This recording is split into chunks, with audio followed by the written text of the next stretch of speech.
Hello and welcome. So this happens to be the sixth lecture of the chapter oscillation, also called as SHM, simple harmonic motion, and this also happens to be the first lecture of the MCQ. ठीक है, अगर आपके पास book है, अगर आप देखोगे the total number of questions that we have are 36. Okay, 36 MCQs हैं. थोड़ा सा number of MCQs are more than what we have in usually जो होता है उससे थोड़ा सा ज़्यादा है, because definitely there are lots of concept that we have discussed so far. In fact 2-3 concept तो ऐसे भी है जो हम लोग MCQ के टाइम पे डिस्कस करने वाला है, तो definitely weightage wise काफ़ी important chapter है. There are so many other chapters which are dependent on this chapter also from concepts point of view. तो definitely इसका dependency ज़्यादा होने की वजह से इसमें concept बहुत ज़्यादा है, importance इसका बहुत ज़्यादा है, तो फिर MCQs भी हम लोग ज़्यादा solve करेंगे so that you are getting enough amount of practice. Having said that, let me start with the first question, level 2. And इसमें ना आई am not going order wise. Okay, I am not going order wise, मैं difficulty wise जा रहा हूँ. मतलब आज के lecture में जो सबसे सिंपल वाले MCQs हैं वो आज डिस्कस करेंगे, एंड इससे जो थोड़ा सा एक लेवल ऊपर के MCQs हैं वो सेकेंड लेक्चर में डिस्कस करेंगे. ठीक है, तो we are not going order wise, we are going level wise. तो लेवल 2 में जो ईजी वाले हैं सारे क्वेश्चन वो आज डिस्कस करेंगे. ठीक है, सो सबसे पहले हम लोग डिस्कस करेंगे क्वेश्चन नंबर 2. ओके, सबसे पहले हम लोग डिस्कस करेंगे कौन सा, क्वेश्चन नंबर 2. ओके, तो देखो वहाँ पे क्वेश्चन नंबर 2 में उन्होंने क्या बोला है. Question number 2 says, question number 2 says two simple harmonic motions are given and they are represented by. आपका पहला हार्मोनिक मोशन दिया है आपको y1 एंड आपको बोला है that y1 is equal to 10 sine 4 pi t plus pi by 4. Okay, y1 is equal to 10 sine 4 pi t plus pi by 4, and आपको बोला है y2 is equal to 5 bracket में आपको दिया है sign 4 pi t plus √3 cos 4 pi t. तो these are the two equations given to you. और आपको क्या बोला है, the ratio of their amplitudes is. देखो, अगर आप इसको मैच करेंगे सिंपली किसके साथ, x is equal to a sine omega t plus alpha के साथ, तो ये हो जाएगा आपका एम्पलीट्यूड a, राइट. तो फर्स्ट इक्वेशन का जो एम्पलीट्यूड है ना वो कितना है, 10 है, इसमें कोई प्रॉब्लम नहीं है. लेकिन जो सेकंड इक्वेशन है ना, सेकंड इक्वेशन के अंदर दो ऑसिलेशंस को आपने ऐड किया है. चेक करो, ये एक ऑसिलेशन है, ये एक ऑसिलेशन है, और आपको ऐड करना है उनको. तो what will I do first, इस पहले 5 को अंदर मल्टीप्लाई करो, तो ये क्या हो जाएगा 5 साइन 4 पाई t. पीछे कुछ नहीं है तो I can write plus 0, right.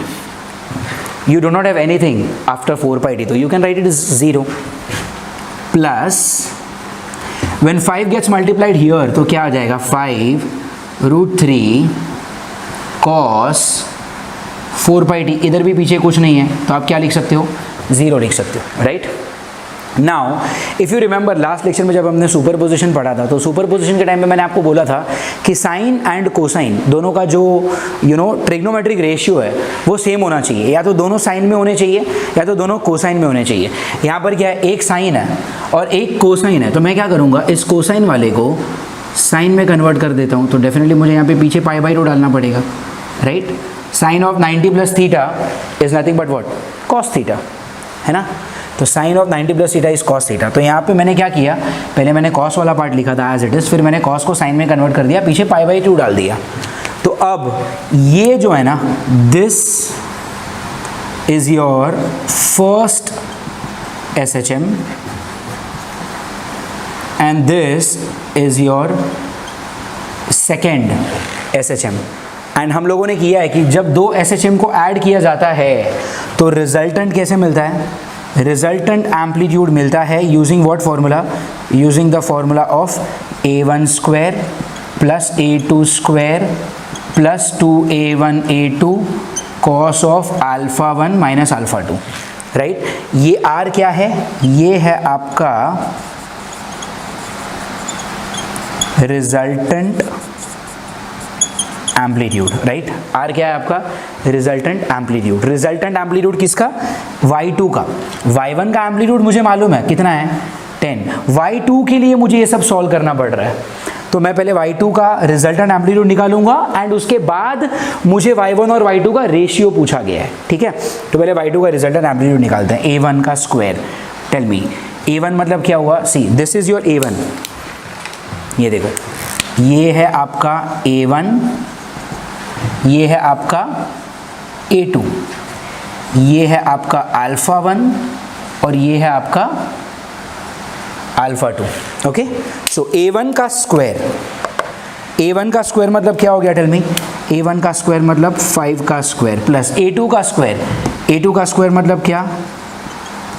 5√3 का square plus 2 a1 is 5, a2 is what? 5√3 cos of alpha 1 minus alpha 2। Are you getting it? Okay, तो फिर यहाँ पे क्या होने वाला है? This is going to be 5 का स्क्वायर विच इज 25, 5 का square 25 into 3 is going to be 75 plus this entire part is going to be 0। This entire part is going to be 0। क्यों? क्योंकि 0 minus pi by 2 is minus pi by 2। Cos of minus pi by 2 is same as cos of plus pi by 2। मैंने आपको बोला था शायद कि cos of minus theta is same as cos theta. तो cos of minus pi by 2 is same as what? cos pi by 2। And cos pi by 2 क्या होता है? 0। तो 0 से जब आप इस आगे वाले टर्म को मल्टीप्लाई करेंगे तो वो 0 ही आएगा। तो ये पार्ट हो गया 0, तो उसको मत लिखो। तो ये कितना हो गया? 25 प्लस 75 कितना हो गया? 100। 100 का रूट डेफिनेटली कितना आ जाएगा? 10। मतलब आपके y2 का रिजल्टेंट एम्पलीट्यूड कितना आ रहा है? 10। y1 का एम्पलीट्यूड कितना है? 10। तो हमको क्या पूछा है? They want us to find out the ratio of the amplitudes. Simple. तो देखो, what is the amplitude of y1? 10। इसके लिए मुझे कुछ मेहनत नहीं करनी पड़ी। What about the amplitude of y2? y2 खुद दो ऑसिलेशन को ऐड करने से बन रहा है, तो मुझे y2 का एम्पलीट्यूड निकालना पड़ा और y2 का एम्पलीट्यूड जो मैंने निकाला तो कितना मिला मुझे? 10। तो डेफिनेटली 10 और 10 का अगर रेशियो लिया तो आंसर क्या आएगा? Option D, 1:1। I am not writing that, है ना। 10/10 is going to be 1:1, option D.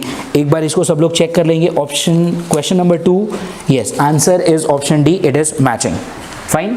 तो ये हो गया आपका कौन सा क्वेश्चन? Question number 2। वैसे आप इसको नॉलेज के लिए लिख सकते हो that cos of minus theta होता है cos theta and sine of minus theta होता है minus sine theta. Okay, cos of minus theta is cos theta but sin of minus theta is minus sin theta। क्या पता ये आगे कभी काम आ जाए, ठीक है। तो just write it as a note। So then this happens to be what? Tell me the first question for the day, that is what? Tell me question number 2। I hope आपने इसको अच्छे से कॉपी कर लिया है। Now what we will do is we will go for the next question, that is question number 4। ठीक है, हम लोग अगला क्वेश्चन करेंगे, that is question number 4 करेंगे। And let's see what does question number 4 have to say। Question number 4 says a particle is performing simple harmonic motion along x-axis जिसका amplitude कितना है? 4 centimetre. Okay, a particle is performing simple harmonic motion जिसका amplitude कितना है? 4 centimetre and उसका आपको time period दिया हुआ है 1.2 seconds. The time taken by the particle to move from x equal to +2 to +4 and then come back again। See, आपका question ना कुछ ऐसा है, जैसे मान लो ये आपका पाथ ऑफ ऑसिलेशन है, ये क्या है? सेंटर। सेंटर मतलब क्या? Mean position. ये आपका पॉजिटिव एक्सट्रीम है, ये आपका नेगेटिव एक्सट्रीम है। मीन पोजीशन मतलब हम लोग यहाँ पे क्या लेंगे रेफरेंस के लिए? This is going to be what? 0। इधर से ये पॉजिटिव एक्सट्रीम, ये उन्होंने बोला है +4 है। ये नेगेटिव एक्सट्रीम मतलब क्या? -4। डेफिनेटली 0 और +4 के बीच में ही क्या होगा? +2 होगा, है ना। उन्होंने आपको क्या बोला है कि आपका जो पार्टिकल है वो +2 से +4 पे जा रहा है। ओके, +2 से +4 पे जा रहा है मतलब it is going to the right. तो पार्टिकल को करना क्या है? +2 से +4 पे जाना है and then come back again. Okay, +2 से +4 पे जाना है and then it wants to come back again, मतलब +2 से 4 पे जाएगा और फिर वापस उसी रास्ते पे, मतलब उसी जगह पे उसको वापस आना है। +2 to +4 and then come back again. तो आपको पूछा है कि इसके लिए कितना टाइम लगेगा। ओके, +2 से +4 जाके वापस आने में उसको कितना टाइम लगेगा, that is what we have to find out. Okay, तो इसको 2 मेथड से सॉल्व किया जा सकता है। ठीक है, you can solve it using 2 methods. पहले हम लोग वो मेथड करते हैं जो मैं पर्सनली प्रेफर करता हूँ, and that method is what, reference circle method. Okay, I will first use what, tell me, reference circle method. अब देखो ये रेफरेंस सर्कल मेथड क्या है। रेफरेंस सर्कल क्या होता है हमको पता है, we are taking a help of a circle, ये उसका डायमीटर है, ये उसका सेंटर कम मीन पोजीशन, यहाँ पे ये आपका +4 है। ठीक है, ये आपका क्या है, -4। एंड रेफरेंस सर्कल में ये जो पॉजिटिव y एक्सिस है ना, ये मेरे लिए क्या बनता है, रेफरेंस होता है। और मैं हेल्प लेने वाला हूँ एक ऐसे पार्टिकल की जो सर्कल में घूमने वाला है, और उसके घूमने का जो सेंस होगा वो कंपल्सरीली हमने क्या मान लिया है, clockwise sense. Okay, not anti clockwise, it is clockwise sense. Fine. अब देखो पार्टिकल किधर है, +2 पे, मतलब इनिशियली मेरा पार्टिकल यहाँ पर है, at this point, this place is what, +2। अब अगर शैडो इधर है तो ओरिजिनल पार्टिकल या तो ऊपर हो सकता है या तो नीचे हो सकता है, राइट, या तो इधर होगा या तो इधर होगा। बट जैसा कि हमको पता है शैडो किधर जा रहा है, the shadow is going to the right, to the right जा रहा है, मतलब डेफिनेटली ये वाले पार्टिकल है, ये वाला नहीं है यार, क्योंकि क्लॉकवाइज सेंस है ना। तो क्लॉकवाइज सेंस मतलब क्या, ये वाला पार्टिकल देखो ये इधर से क्लॉकवाइज घूमेगा और ये आगे जाएगा। फाइन। अच्छा, अभी शैडो को क्या करना है, शैडो को इधर से राइट में जाके वापस वहीं पर आना है, इधर से जाके वापस यहीं पर आना है, मतलब क्या, तब तक ये वाला पार्टिकल गोल घूम के बराबर इधर ही आने वाला है यार। सी, अरे वेटेंगे, सोचो, जब ये सर्कल वाला पार्टिकल इधर है तो शैडो इधर है, अब ये सर्कल वाला पार्टिकल क्लॉकवाइज घूमेगा तो शैडो धीरे धीरे आगे जाएगा, फिर वो ऐसा नीचे आएगा तो शैडो वापस इधर आ जाएगा। तो इन शॉर्ट शैडो को आगे जाके पीछे आना इज सेम एज इस पार्टिकल का इधर से इधर आना, राइट। तो आपका पार्टिकल इन शॉर्ट कितना घूमा, ये देखो, इधर से इधर तक घुमा। सो this is the angle travelled by the particle, right. ये एंगल कितना है, थीटा। फाइन। अब सोचो ना, ऊपर वाला एंगल कितना है, सोचो, just think what is this, can I से दिस इज, ये कितना आ रहा है, सिर्फ ये कितना है, ये दैट इज 2, राइट। और ये कितना है, ये this is same as radius, this is also radius, ये 4 है तो ये भी कितना है, 4।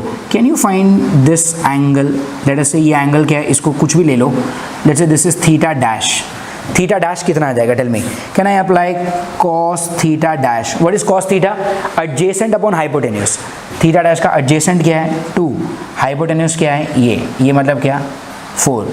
सो 2/4 इज व्हाट, हाफ। थीटा में हाफ आया मतलब थीटा डैश कितना है, 60 डिग्री है ना। तो ऊपर कितना है, 60 डिग्री। वैसे देखा जाए तो सिमेट्रिकली नीचे भी कितना है, 60 डिग्री। तो ये टोटल थीटा कितना आया, टोटल थीटा आया 120 degree.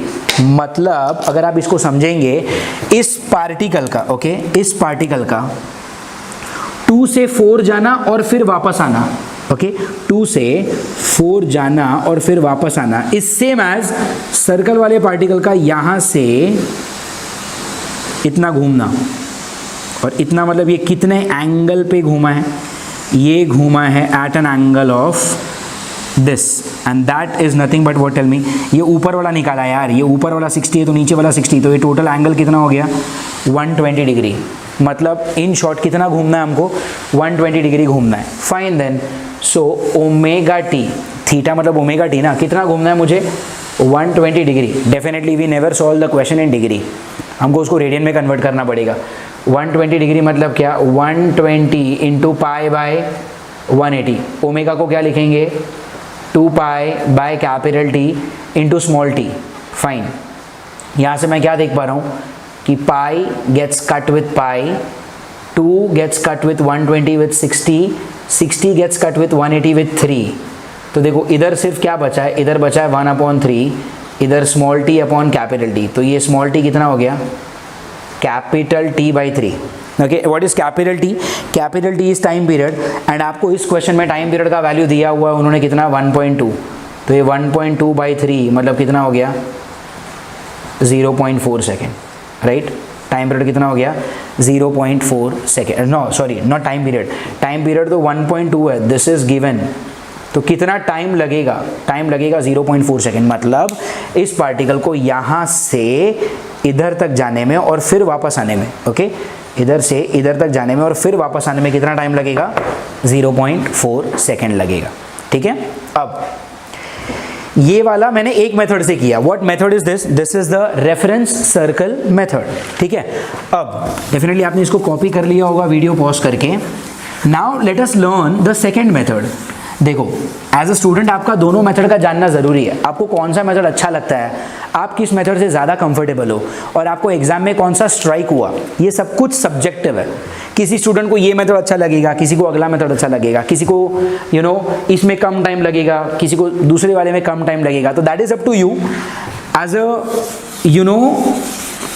As a teacher I am teaching you both, you decide what you want to learn, what you want to absorb in your mind, and what you want to implement when such type of questions come in exam, but जानना दोनों ज़रूरी है। अब दूसरा method क्या है, दूसरा method simple है। आप ये समझो कि पहले 2 से 4 जाने में उसको टाइम लगा t1, और फिर 4 से 2 पे आने में टाइम लगा t2, और उसका जो टोटल टाइम होगा वो क्या है t1 प्लस t2, ओके। पहले आप +2 से +4 पे भेजो, फिर +4 से वापस +2 पे लेकर आओ, तो इधर से इधर जाने वाला टाइम t1, इधर से इधर आने वाला टाइम t2, टोटल टाइम कितना है t1 प्लस t2। और वैसे भी मुझे तो टोटल टाइम ही चाहिए, जो मुझे मालूम है 0.4 सेकेंड आंसर आ चुका है अपना। सेकेंड मेथड से देखते हैं। तो पहले हम लोग t1 कैसे निकालेंगे, you use the simple formula. कौन सा formula, x is equal to a sine omega t plus alpha, okay.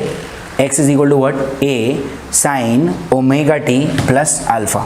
अब देखो इनिशियली आप कहाँ पर हो 2 पर हो, राइट। इनिशियली आप कहाँ पर हो 2 पर हो, तो पहले आपको अल्फा निकालना पड़ेगा। वैसे अल्फा क्या होता है, sine inverse of x naught by A, right, sine inverse of x naught by A. तो ये कितना हो जाएगा, sine inverse of x naught, x naught मतलब क्या, ये ना, if you remember this is your x naught which is 2 in this case, right. Initial displacement when time is what, tell me, 0, time 0 पे पार्टिकल इधर है, कितना दूर है मीन पोजीशन से 2, तो 2/4, 2/4 मतलब क्या half, sign inverse of half मतलब क्या 30 डिग्री, 30 डिग्री मतलब क्या π/6। तो आपका अल्फा कितना है π/6, कितना है आपका अल्फा π/6। अब देखो आपका original particle, I mean initially आपका पार्टिकल यहाँ पर है जिसकी वजह से आपको अल्फा मिला। अब आपको जाना कहाँ है, 2 से 4 तक जाना है, राइट, 2 से 4 तक जाना है। तो जब आप 4 पे पहुंच जाओगे तब आपका डिस्प्लेसमेंट कितना होगा, 2 से 4 तक पहुंचना है तो डिस्प्लेसमेंट कितना होगा 4, राइट, एम्पलीट्यूड जितना। तो x is what 4, a is amplitude which is also 4 sine of omega t, मतलब क्या, इधर से इधर तक जाने वाला टाइम जो कि कितना है t1 प्लस अल्फा, अल्फा कितना है π/6, ओके। सो नाउ अगर आप यहाँ पे देखेंगे तो क्या होगा, ये 4 और ये 4 कट होगा, कितना बचेगा 1, इधर आएगा साइन इनवर्स, तो ये क्या हो जाएगा साइन इनवर्स ऑफ 1। अच्छा what is this, omega t1, omega मतलब क्या 2π/t, t1 प्लस π/6। वैसे साइन में 1 कब आता है 90 डिग्री पे, तो sign inverse of 1 is what 90 degree मतलब क्या π/2, ये π/6 इधर आएगा माइनस होगा, और ये क्या है 2π/t इंटू t1, π/2 माइनस π/6 कितना होगा tell me, 6π minus 2π, 4π/12 is equal to 2π capital T, capital T मतलब टाइम पीरियड। आपको टाइम पीरियड कितना दिया है, time period is given as 1.2 seconds, तो यहाँ पे क्या आएगा 1.2 into t1. What is happening? I see this pi and pi getting cut, this 4 getting cut with 12 as 3, this 3 getting cut with 1.2 as 0.4, है ना, और ये 2 0.4 से कट होगा 0.2 के साथ। तो यहाँ से इन शॉर्ट आपको t1 क्या मिल चुका है, टेक 0.2 दैट साइड, तो कितना आएगा 0.2 second. Is this your final answer, no. ये सिर्फ कौन सा टाइम है, ये टाइम है +2 से +4 तक जाने का, ओके। अब आपको वापस भी तो आना है, +4 से 2 तक भी तो आना है। You use the same formula again with what formula, x is equal to a sine omega t plus alpha. अब ध्यान से सुनो, जब आप 2 से 4 पे जा रहे हो तो 2 को यूज करके आपने अल्फा निकाला। अब मैं 4 से 2 पे जा रहा हूं, तो जब मैं 4 से 2 पे जा रहा हूं तो मेरा अल्फा क्या होगा, alpha is what, tell me, sine inverse of x naught by A. अब देखो आप 4 से 2 पे जा रहे हो, आप थोड़ा डायरेक्ट भी लिख सकते हो। देखो where is your particle, at 4, मतलब किधर, एट पॉजिटिव एक्सट्रीम। एंड हमको पता है कि पॉजिटिव एक्सट्रीम के टाइम पे आपका अल्फा क्या होता है, पाई बाई 2। तो यहाँ पे मैं डायरेक्ट भी लिख सकता हूँ कि मेरा अल्फा कैसा है, पाई बाई 2। अच्छा अब देखो, जब आप 2 से 4 पे जा रहे थे, 2 से 4 तक जाना, तो जब आप 4 पे पहुंच जाओगे तब आपका डिस्प्लेसमेंट कितना है, 4, तो आपने x को क्या लिखा, 4। नाउ जब आप 4 से 2 पे आ रहे हो, तो जब आप 4 से 2 पे पहुंच जाओगे, 2 पे पहुंच जाओगे तब डिस्प्लेसमेंट कितना है, 2, तो x को क्या लिखोगे, 2, a is 4 sine of omega, मतलब क्या, 2 पाई बाई कैपिटल टी, और ये जो टाइम है वो कितना है, t2 ना, 4 से 2 पे आने वाला time is t2, plus alpha, alpha is what, pi by 2। तो जब ये 4 नीचे जाएगा तो कितना होगा, 2/4, 2/4 इज व्हाट, हाफ। ये इधर आएगा तो कितना होगा, साइन इनवर्स ऑफ हाफ, और इधर क्या है, 2 pi by T, t2 plus pi by 2।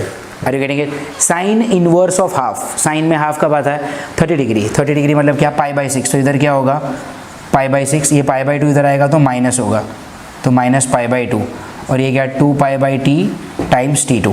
तो ये कितना हो जाएगा, टेल मी, 2 पाई माइनस 6 पाई कितना, माइनस 4 पाई, 6 और ये 12, इधर 2 pi by capital T. What is your capital T given as, capital T is given as 1.2 seconds, और ये क्या आएगा, t2 आने वाला है। Are you getting it? So what happens here is, ये देखेंगे, ये पाई और ये पाई कट हुआ, ये 2 से ये 2 कट होगा, ये 2 से 6 कट होगा, और ये 6 से कितना, 0.2 कट होगा।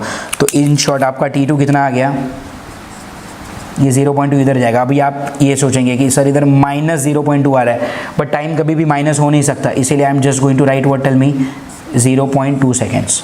ओके, तो इधर से इधर जाने में लगेगा 0.2 सेकेंड, इधर से इधर वापस आने में लगेगा 0.2 सेकेंड, टोटल टाइम कितना हो गया, 0.2 प्लस 0.2 मतलब कितना हो गया, 0.4 सेकेंड। तो डेफिनेटली इस मेथड से भी आंसर आया जा सकता है, लाया जा सकता है। I personally don't feel this method very much likely to be done in the exam because it takes a lot of time and lots of space. Circle method से अगर आप करेंगे तो बहुत ही fast होगा. That is my personal choice. Definitely there can be students who are liking this method also, but you have to know both the methods because this is कहीं ना कहीं इससे भी आपका concept तो clear हो ही जाता है. Fine? Okay, so yeah, in either way you solve, doesn't matter, your answer is going to be what, tell me, 0.4 second only. So that was second question for the lecture, which was question number 4. ठीक है? Now after learning question number 4, let's have a look at the next question. Next question that we are going to do is question number 11. Okay, next question that we are going to do is what, question number 11. So let's see what is question number 11 saying. Okay, question number 11 क्या बोल रहा है हमको,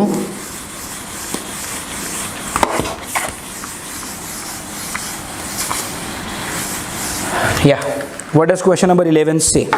For a particle performing linear SHM, its average speed over one oscillation where a is the amplitude of the SHM is, आपको पूछा है average speed, average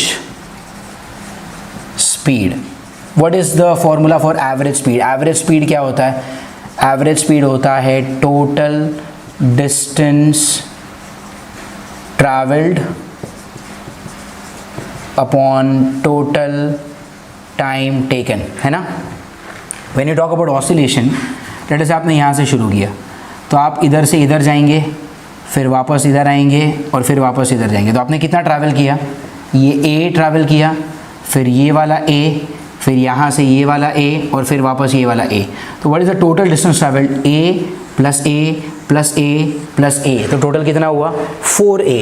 तो what is the total distance travelled, that is 4A. And एक full oscillation का जो टाइम period, time taken होता है, वही तो आपका टाइम पीरियड होगा यार. एक फुल ऑसिलेशन का जो टाइम होता है वही तो टाइम पीरियड होता है, और टाइम पीरियड मतलब क्या, capital T. And we know that capital T क्या होता है, 2 पाई बाय ओमेगा. तो that omega you send it up, तो ये कैंसिल हो जाएगा और ये कितना हो गया, 2A omega by pi. This is going to be what, tell me, your average speed. Which option, 2A omega by pi 2a omega by pi is option D, right तो which all questions are done now. हम लोगों ने question number 2 किया, question number 4 किया, question number 11 किया. Now let's have a look at the next set of question, that is question number 11 हो गया ना, राइट. अभी क्वेश्चन नंबर 12 करते हैं. Let's have a look eight next question. Question number 12 भी काफ़ी ईजी है. If you remember lecture number 4 में मैंने आपको बहुत सारे ग्राफ पढ़वाए थे, right. So what you do by the time I rub this board, आप लोग अपने बुक में वो वाला पार्ट निकालो जहाँ पर आपने ग्राफ लेक्चर नंबर 4 पढ़ा है, एंड लेक्चर नंबर 4 में एक्सेलरेशन वर्सेस डिस्प्लेसमेंट का ग्राफ निकालो. एक्सेलरेशन वर्सेस डिस्प्लेसमेंट का ग्राफ. तो एक्सेलरेशन क्या होता है? Minus of omega square X, and we know that अगर आपने यहाँ पर लिया एक्सेलरेशन, इधर लिया डिस्प्लेसमेंट, ग्राफ आपका आएगा straight line passing from origin with a negative slope, means this, right. Straight line passing from origin with a negative slope like this. I hope आपको ये वाली चीज़ याद है, ये हम लोगों ने किया था, राइट. एक्सेलरेशन एंड डिस्प्लेसमेंट का ग्राफ. नाउ इसी ग्राफ का नॉलेज हमको यूज करना है in question number 12. In question number 12 what have they done is they have taken acceleration on Y axis, and यहाँ पर उन्होंने y लिखा है. बेसिकली y का मतलब डिस्प्लेसमेंट ही है. It is not something new, okay. It means displacement. Displacement को किसी किसी बुक में x भी लिखा जाता है, y भी लिखा जाता है, तो उससे कंफ्यूज मत होना, ठीक है. तो ये एक्सेलरेशन हो गया, यहाँ पर ये क्या हो गया? डिस्प्लेसमेंट हो गया. Now what else? They have drawn 2 lines, okay. They have drawn 2 lines. तो first line is this line, okay. This is the first line जो उन्होंने ऐसे ड्रॉ किया है, and if I am not wrong this angle is given as 30 degree, okay. And इस line का नाम उन्होंने दिया है Q, okay. And then there is one more line, okay. No, ये Q वाला जो लाइन है ना, no, this is not 30 degree, this is 30 degree, and ये वाला लाइन आपका कौन सा है? या this is line Q. And then there is one more line, इसको मैं एक अलग कलर से ड्रॉ करता हूँ, that is line P. Line P थोड़ा सा ज़्यादा स्लैंट है, या this is line P, and this angle is also given to me as what? Tell me. 30 degree. Are you getting it?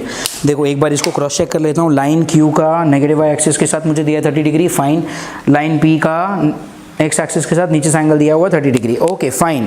Now you tell me, if you remember acceleration और displacement का graph अगर आपको याद है, तो acceleration क्या होता है? Minus of omega square x. पीछे कुछ नहीं, मतलब आप पीछे 0 लिख सकते हो, and then you can compare this with what? Tell me. y is equal to mx plus c.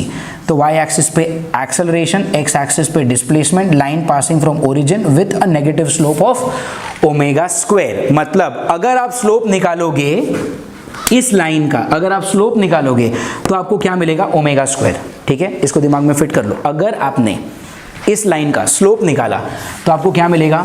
Omega square, ठीक है.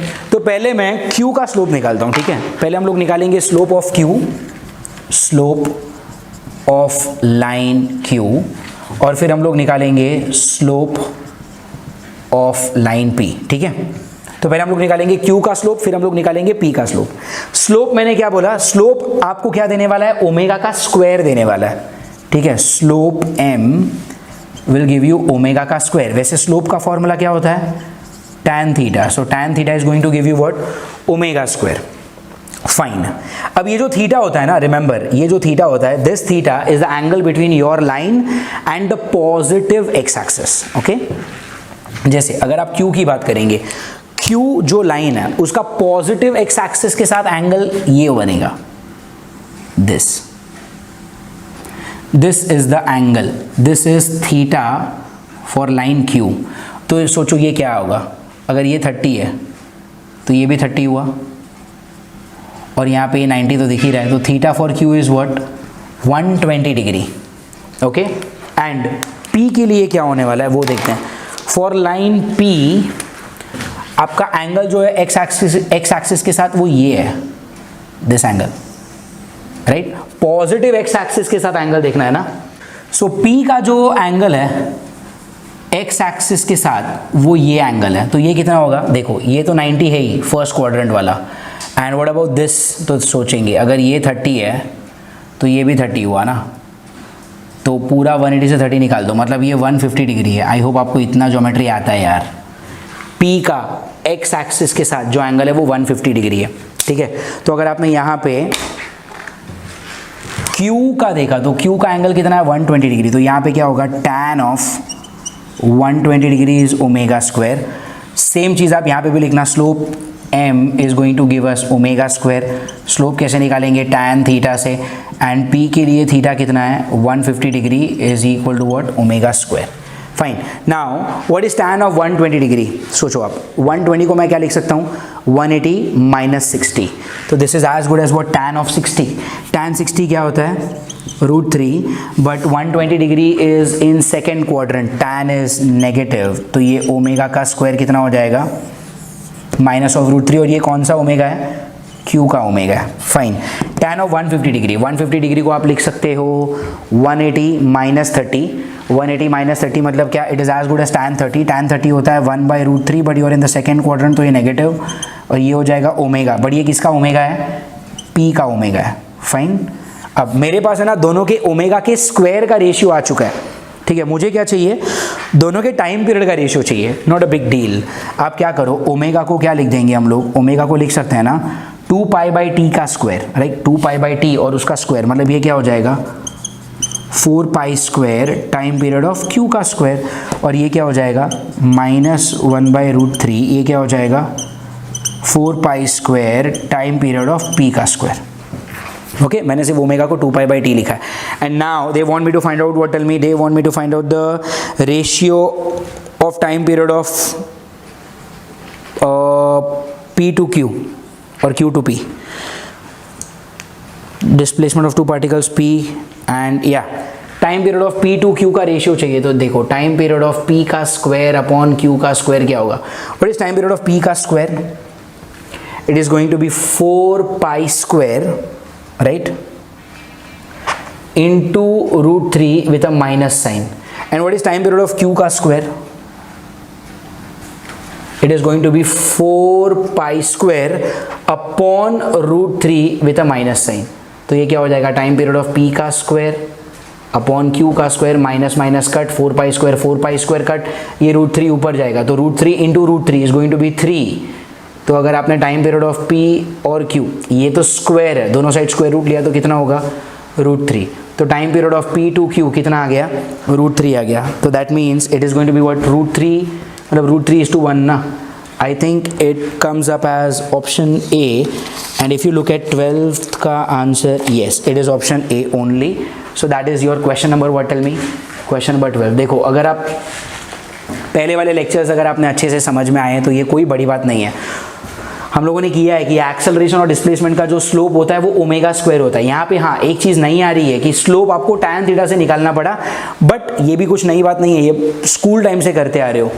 And what is this theta, theta is the angle between line and positive x axis. Okay, तो आपको देखना पड़ेगा, line इधर है, positive x axis के साथ एंगल ये होगा, लाइन इधर है, पॉजिटिव एक्स एक्सिस के साथ एंगल इधर होगा, छोटा मोटा ज्योमेट्री यूज करके एंगल निकालना है, दैट्स इट, ठीक है। सो दैट इज व्हाट, या क्वेश्चन नंबर 12, ये आपका हो गया question number 12। Now question number 9 and 10 करते हैं, क्वेश्चन नंबर 9 एंड 10, एंड दोनों के ऑप्शंस है ना, अगर आप ऑप्शंस देखेंगे तो यू विल रियलाइज कि इनको सॉल्व करने का मेथड भी काफ़ी हद तक सेम ही है, ठीक है। Let's see what does the question से। अगर आप क्वेश्चन पढ़ेंगे यहाँ से ध्यान से तो आपको मिलेंगे that they have given you 2 values of velocity, 2 values of displacement, check, and 2 values of acceleration also. Okay, अगर आप ध्यान से देखेंगे in the question they have given you 2 values of acceleration a1 a2, 2 values of displacement x1 x2 and 2 values of velocity. देखो यहाँ पे v1 and v2, ठीक है। तो 9 और 10 दोनों साथ में ही करेंगे हम लोग।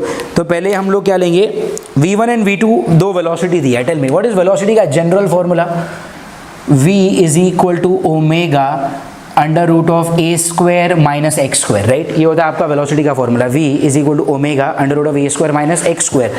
तो जब वेलोसिटी v1 है तब डिस्प्लेसमेंट कितना था x1, जब वेलोसिटी v2 है तब डिस्प्लेसमेंट कितना था, x2, ये उन्होंने दिया हुआ है। ओके, सिमिलरली एक्सेलरेशन का फॉर्मूला क्या होता है, minus of omega square x, and अगर सिर्फ मैग्नीट्यूड वाइज लिखा तो एक्सेलरेशन कितना है, ओमेगा स्क्वायर x। तो एक्सेलरेशन a1 तो displacement x1 and acceleration a2 तब डिस्प्लेसमेंट क्या हो जाएगा, x2। फाइन, तो ये v1 v2 और a1 a2 के मैंने फॉर्मूला निकाले। ठीक है, अब आगे if you look eight options, if you look eight options, तो अगर आप सारे ऑप्शन में देखेंगे तो देखो आपने v1 और v2 को सब्ट्रैक्ट किया है स्क्वायर करके, चेक है ना। If you look at all the options, तो आपने क्या किया है, देखो ऑप्शन 1 में दिख रहा है v1 square minus v2 square, option B में भी ऐसा दिख रहा है, option C, option D, everywhere. ठीक है, तो फिर हम लोग को भी वही करना पड़ेगा। तो मैं क्या करता हूँ, इसको नंबर दे दो इक्वेशन 1, इसको दे दो 2, this is equation 3 and this is equation 4। मैं क्या करता हूँ, इक्वेशन 1 और 2 को स्क्वायर करके सब्ट्रैक्ट करता हूँ। इट्स लाइक 2 का स्क्वायर माइनस 1 का स्क्वायर। तो 2 का स्क्वायर क्या हो जाएगा, देखो इधर v2 square minus v1 square, right.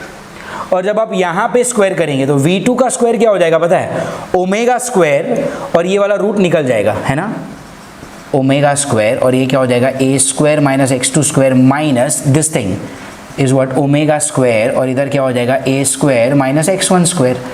तो यहाँ से ओमेगा स्क्वायर आप कॉमन ले सकते हो, आपके पास अंदर क्या बचेगा, सोचो, a square minus x2 square minus a square plus x1 square. तो don't you think a square cut होने वाला है, और ये x1 हो चुका है पॉजिटिव, और ये x2 कैसा है, नेगेटिव है। ठीक है, मैंने एक स्टेप उड़ा दिया बीच में से, but now I am expecting that you all are mature enough to understand and take that much of missing steps. Fine, इसको आप बोल दो इक्वेशन नंबर 5। ओके, तो मुझे क्या मिला, v2 square minus v1 square is equal to omega square x1 square by x2 square. अब सोचो, ओमेगा को आप क्या लिख सकते हो, 2 पाई बाई टी, तो ओमेगा का स्क्वायर क्या हो जाएगा, 4 pi square by T square, और इधर क्या है, x1 स्क्वायर x2 स्क्वायर, और ये क्या है, v2 स्क्वायर v1 स्क्वायर। अगर ये नीचे गया, या फिर टाइम पीरियड को इधर ले लो, तो टी स्क्वायर क्या हो जाएगा, टी स्क्वायर हो जाएगा 4 pi square, here what do you have, x1 square x2 square, ये पार्ट जाएगा नीचे, तो v2 square minus v1 square, right. And आप इतना लिख लो, and then in the next step आप यहाँ पे लिखना taking square root on both the side. So अगर आपने स्क्वायर रूट ले लिया तो ये क्या हो जाएगा, 4 पाई स्क्वायर 2 पाई हो जाएगा, and this entire thing will get into a root. तो आपका टाइम पीरियड कितना हो गया, बोलो, 2 pi under root what, x1 square minus x2 square upon v2 square minus v1 square. तो अगर आप ऑप्शन क्वेश्चन नंबर 10 के ऑप्शंस में देखेंगे तो टाइम पीरियड में 2 pi x1 square minus x2 square upon v2 square minus v1 square, ऐसा मेरे साथ मुझे ऐसा लग रहा है ऑप्शन ए मैच हो रहा है। ठीक है, ऑप्शन ए मुझे लग रहा है मैच हो रहा है। ठीक है, अभी ये तो मैंने सिर्फ टाइम पीरियड निकाला, और भी कुछ कर सकते हैं हम लोग आगे। एक्सेलरेशन को देखते हैं, एक्सेलरेशन को उन्होंने ऐड किया, सब्ट्रैक्ट किया, सारे ऑप्शंस में देखो हर जगह पर आपको a1 प्लस a2 दिखाई दे रहा है, राइट। ओके, तो मैं भी क्या करता हूँ, 3 और 4 को ऐड कर लेता हूँ। अगर आपने 3 और 4 को ऐड किया तो ये क्या हो जाएगा, a1 प्लस a2, और जब आप इधर ऐड करेंगे तो क्या, ओमेगा स्क्वायर कॉमन निकलेगा, अंदर क्या आएगा, x1 plus x2। Fine, now do you see omega square here, क्या आप यहाँ से ओमेगा स्क्वायर का वैल्यू निकाल सकते हो, इसको नीचे ले लो ना, राइट। LHS पे क्या है, a1 प्लस a2, ओमेगा का स्क्वायर ना, इसको नीचे ले लो, तो ये क्या हो जाएगा, बोलो, v2 square minus v1 square, ये जाएगा नीचे, मतलब क्या, x1 square x2 square, and ये तो ओमेगा स्क्वायर के बदले डाला ना, ये तो है ही इधर x1 plus x2। Are you getting it? So then this can be written as what? Tell me. a1 plus a2. Numerator में क्या है? v2 square minus v1 square. What is this? This is a square minus b square, which is what? a plus b, a minus b, और ऊपर क्या है यहाँ पे? x1 plus x2. तो x1 plus x2 कट हुआ, और इधर क्या है? a1 plus a2. What do you have in the numerator? v2 square minus v1 square upon x1 minus x2, right. तो ये मुझे क्या मिल रहा है, a1 प्लस a2 का वैल्यू। तो अगर आप देखेंगे पहले ऑप्शन 9 के क्वेश्चन 9 के ऑप्शंस मैच करते हैं। a1 plus a2 is equal to v2 square minus v1 square upon, अच्छा ऐसा भी हो सकता है, देखो मेरा इधर 2 1 है, नीचे 1 2 है, मतलब उल्टा है, देखो 2 1 1 2, तो अगर इसको उल्टा किया ना तो भी चलेगा ना, लाइक अगर ऊपर 1 2 होगा नीचे 2 1 होगा, then also it is fine. तो अकॉर्डिंग टू, देखो ऑप्शन बी तो हो नहीं सकता क्वेश्चन 9 में, क्योंकि उसमें x ऊपर है v नीचे है, तो 9 का ऑप्शन बी गया। ऑप्शन सी गलत है, क्योंकि देखो उधर क्या है, v1 v2 है और नीचे x1 x2 है, 1 1 आई मीन 1 2 1 2 है, वो भी नहीं हो सकता। ऑप्शन डी में भी देखो x ऊपर लिखा उन्होंने, वो नहीं हो सकता, इट्स ऑप्शन ए ओनली। या हाँ, ऑप्शन ए करेक्ट है, सिर्फ फर्क क्या पता है, मैंने यहाँ पे v2 v1 लिखा और नीचे x1 x2 उन्होंने उल्टा लिखा है, मतलब v1 square minus v2 square upon x2 minus x1, so that's fine ना, that is option A. And if you look at question number 10, ठीक है, ये अपना 9 एंड 10 दोनों साथ में हो रहा है, ठीक है। एंड अगर आप ऑप्शन 10 देखेंगे, ऑप्शन 10 में टाइम पीरियड के साथ ये मैच होना चाहिए, ठीक है, 2 pi root of what x1 square minus x2 square upon v2 square minus v1 square. Option A का टाइम पीरियड मैच हो रहा है। एंड सोचो ना, अगर ये x1 माइनस x2 को इधर लिया और a1 प्लस a2 को उधर भेजा तो उसका ऑप्शन भी मैच होगा, है ना, x1 minus x2 is equal to, नहीं उसका सेकेंड पार्ट मैच नहीं होगा। सेकेंड पार्ट कहाँ पे मैच होगा पता है, x1 in option number, second part यार, come on, 2 pi x1 square, या ऑप्शन बी में मैच हो रहा है, 2 pi x1 square minus x2 square upon, no it's not matching, option B is not matching, I need 1 2 and 2 1. Okay, I guess there is something wrong with the options, but just make sure, or maybe I'm not just able to match it. You do it on your own, but these are the correct values. Okay, time period ये है and a1 plus a2 and ये है, ठीक है, कोई rocket science नहीं है यार, ये 4 फॉर्मूले ऑलरेडी अपने को पता है, सिर्फ दोनों को स्क्वायर करके सब्ट्रैक्ट किया और यहाँ पे दोनों को ऐड किया और ये वाला ओमेगा स्क्वायर का वैल्यू यहाँ पे डाला, फाइन, ऑप्शन मैचिंग वाला काम आप पे, fine. So that is what, tell me question number 9 and 10, that is 4th and the 5th question for the day, question number 9 and 10। 11th हम लोग कर चुके हैं, ओके, हम लोगों ने क्वेश्चन नंबर 12 भी किया हुआ है, fine. Now let's have a look at the next question, that is what, question number 16 और 17 करते हैं, ठीक है। मैं यहाँ पे सिर्फ मार्किंग कर लेता हूँ, तो जो क्वेश्चंस हो चुके हैं आप लोग भी अपने बुक में मार्क कर लो, सो दैट हमें लास्ट में पता चले कि क्या क्या हुआ है, क्या क्या बाकी है। Let's have a look at question number 16 and 17, okay, question number 16 and 17। अब अगर आप उसका टाइप पढ़ेंगे ना, this belongs to a type of what, energy, है ना, this belongs to a type of what, energy. Energy second lecture में किया था हमने, एंड में, kinetic energy, potential energy, total energy, तो बुक में वो वाला पेज निकालो जहाँ पर आपने सब कुछ एनर्जी के बारे में पढ़ा है। Let's have a look at the question number 16 first. उन्होंने क्या बोला है, a particle of mass 144 gram, mass of the particle is given as what, 144 gram is the mass given, okay, is performing linear SHM and the equation is given as what, x is equal to, okay, equation दिया है x is equal to 3 sin, bracket में लिखा है pi t upon 6, okay, pi t upon 6, पीछे कुछ नहीं है तो मैं 0 लिख सकता हूँ, राइट, ओके, प्लस 4 sin, और अब मैं क्या कर रहा हूं, क्वेश्चन में अगर आप देखेंगे ना तो पाई जो है वो ब्रैकेट के बाहर लिखा हुआ है, तो उस पाई को अंदर मल्टीप्लाई कर दो, तो अगर आपने पाई को अंदर मल्टीप्लाई कर दिया तो वो क्या बन जाएगा, pi T by 6 plus pi by 2, है ना, एंड पीछे यूनिट भी दिया उन्होंने, सेंटीमीटर, ओके फाइन। तो बेसिकली अगर आप समझेंगे यहाँ पे तो this is nothing but what, 2 oscillations are added, ये कंपोजिशन का क्वेश्चन है यार, ये देखो यहाँ से लेके यहाँ तक, ओके, this is your simple harmonic motion 1 and यहाँ से लेके यहाँ तक this is your simple harmonic motion 2। तो यहाँ पे बेसिकली आपने 2 SHMs को ऐड किया है, तो अब मुझे क्या चाहिए, इस x का रिजल्टेंट एम्पलीट्यूड चाहिए मुझे, रिजल्टेंट एम्पलीट्यूड आर का फॉर्मूला क्या होता है, हम लोगों ने किया है, it's a1 square plus a2 square plus 2a1 a2 cos of alpha 1 minus alpha 2, है ना। अब what is a1 what is a2 and all वो सब निकाल लेते हैं।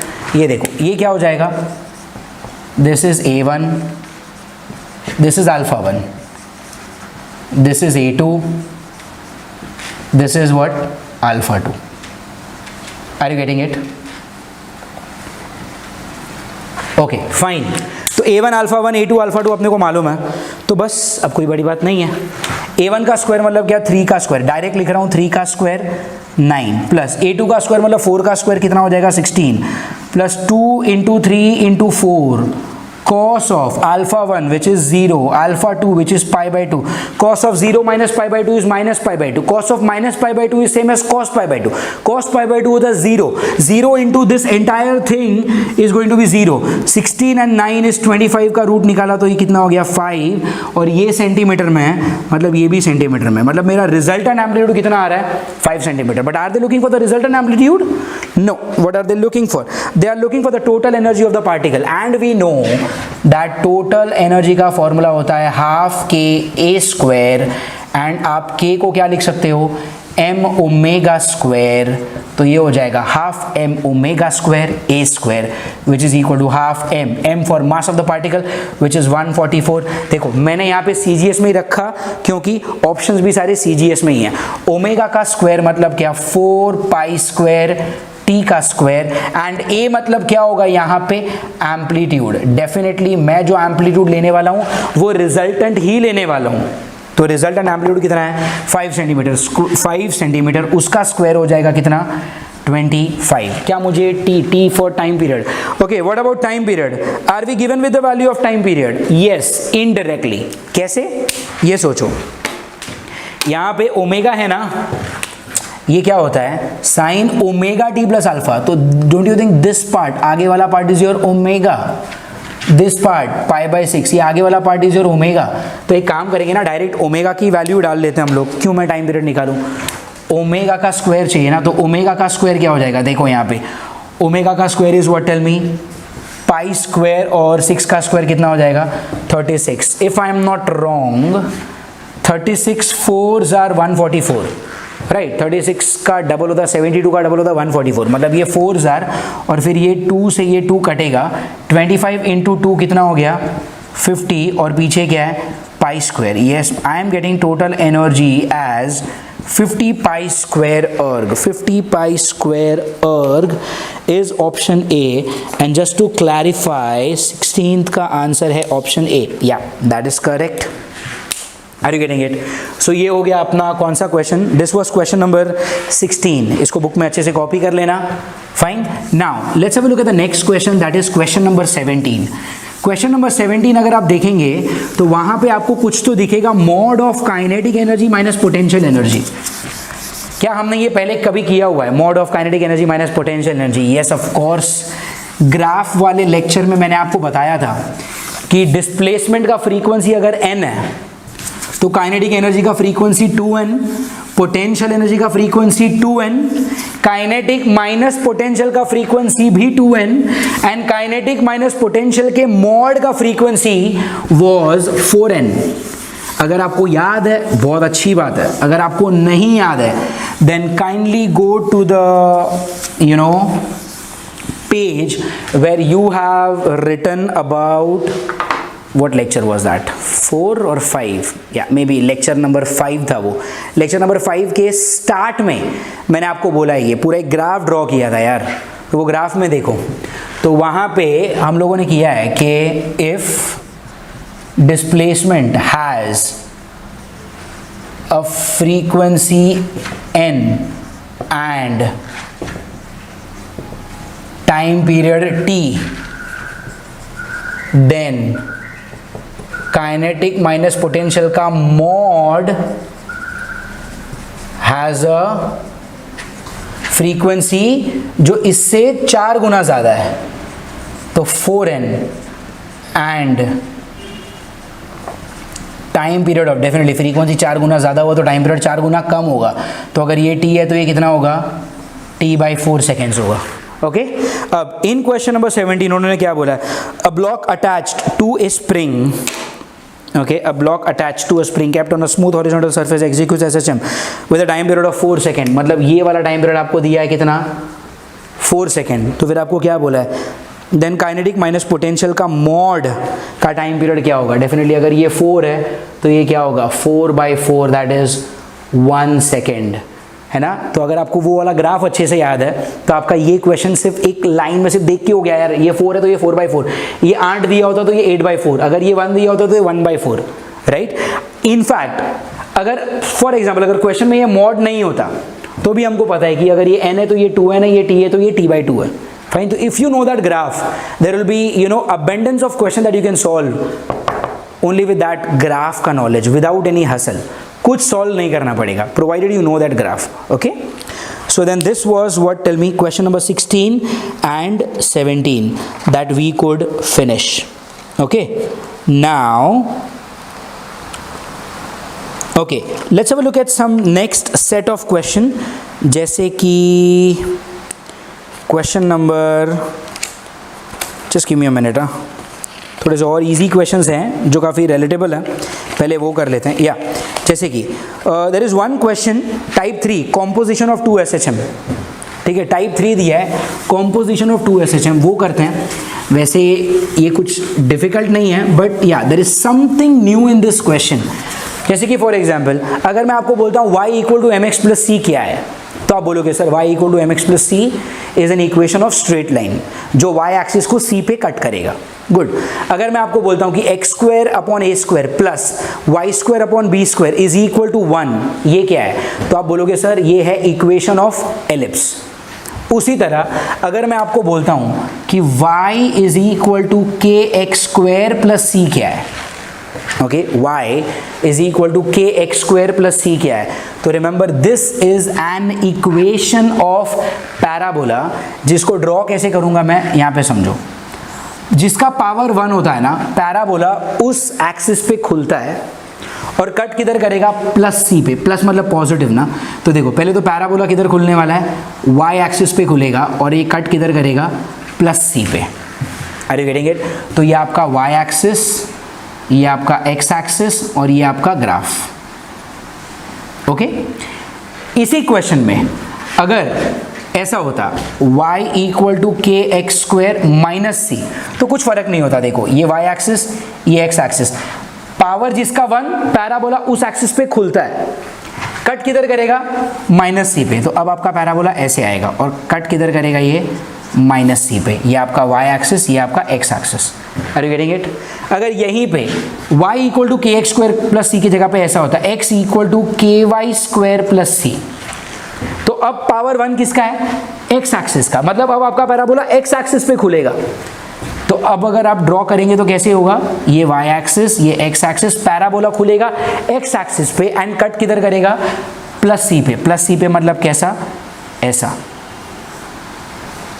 Are you understanding. और अगर ये -c होता तो इधर कट करता, समझ में आ रहा है। So this is how you know we can draw, this is the general knowledge of what, parabola.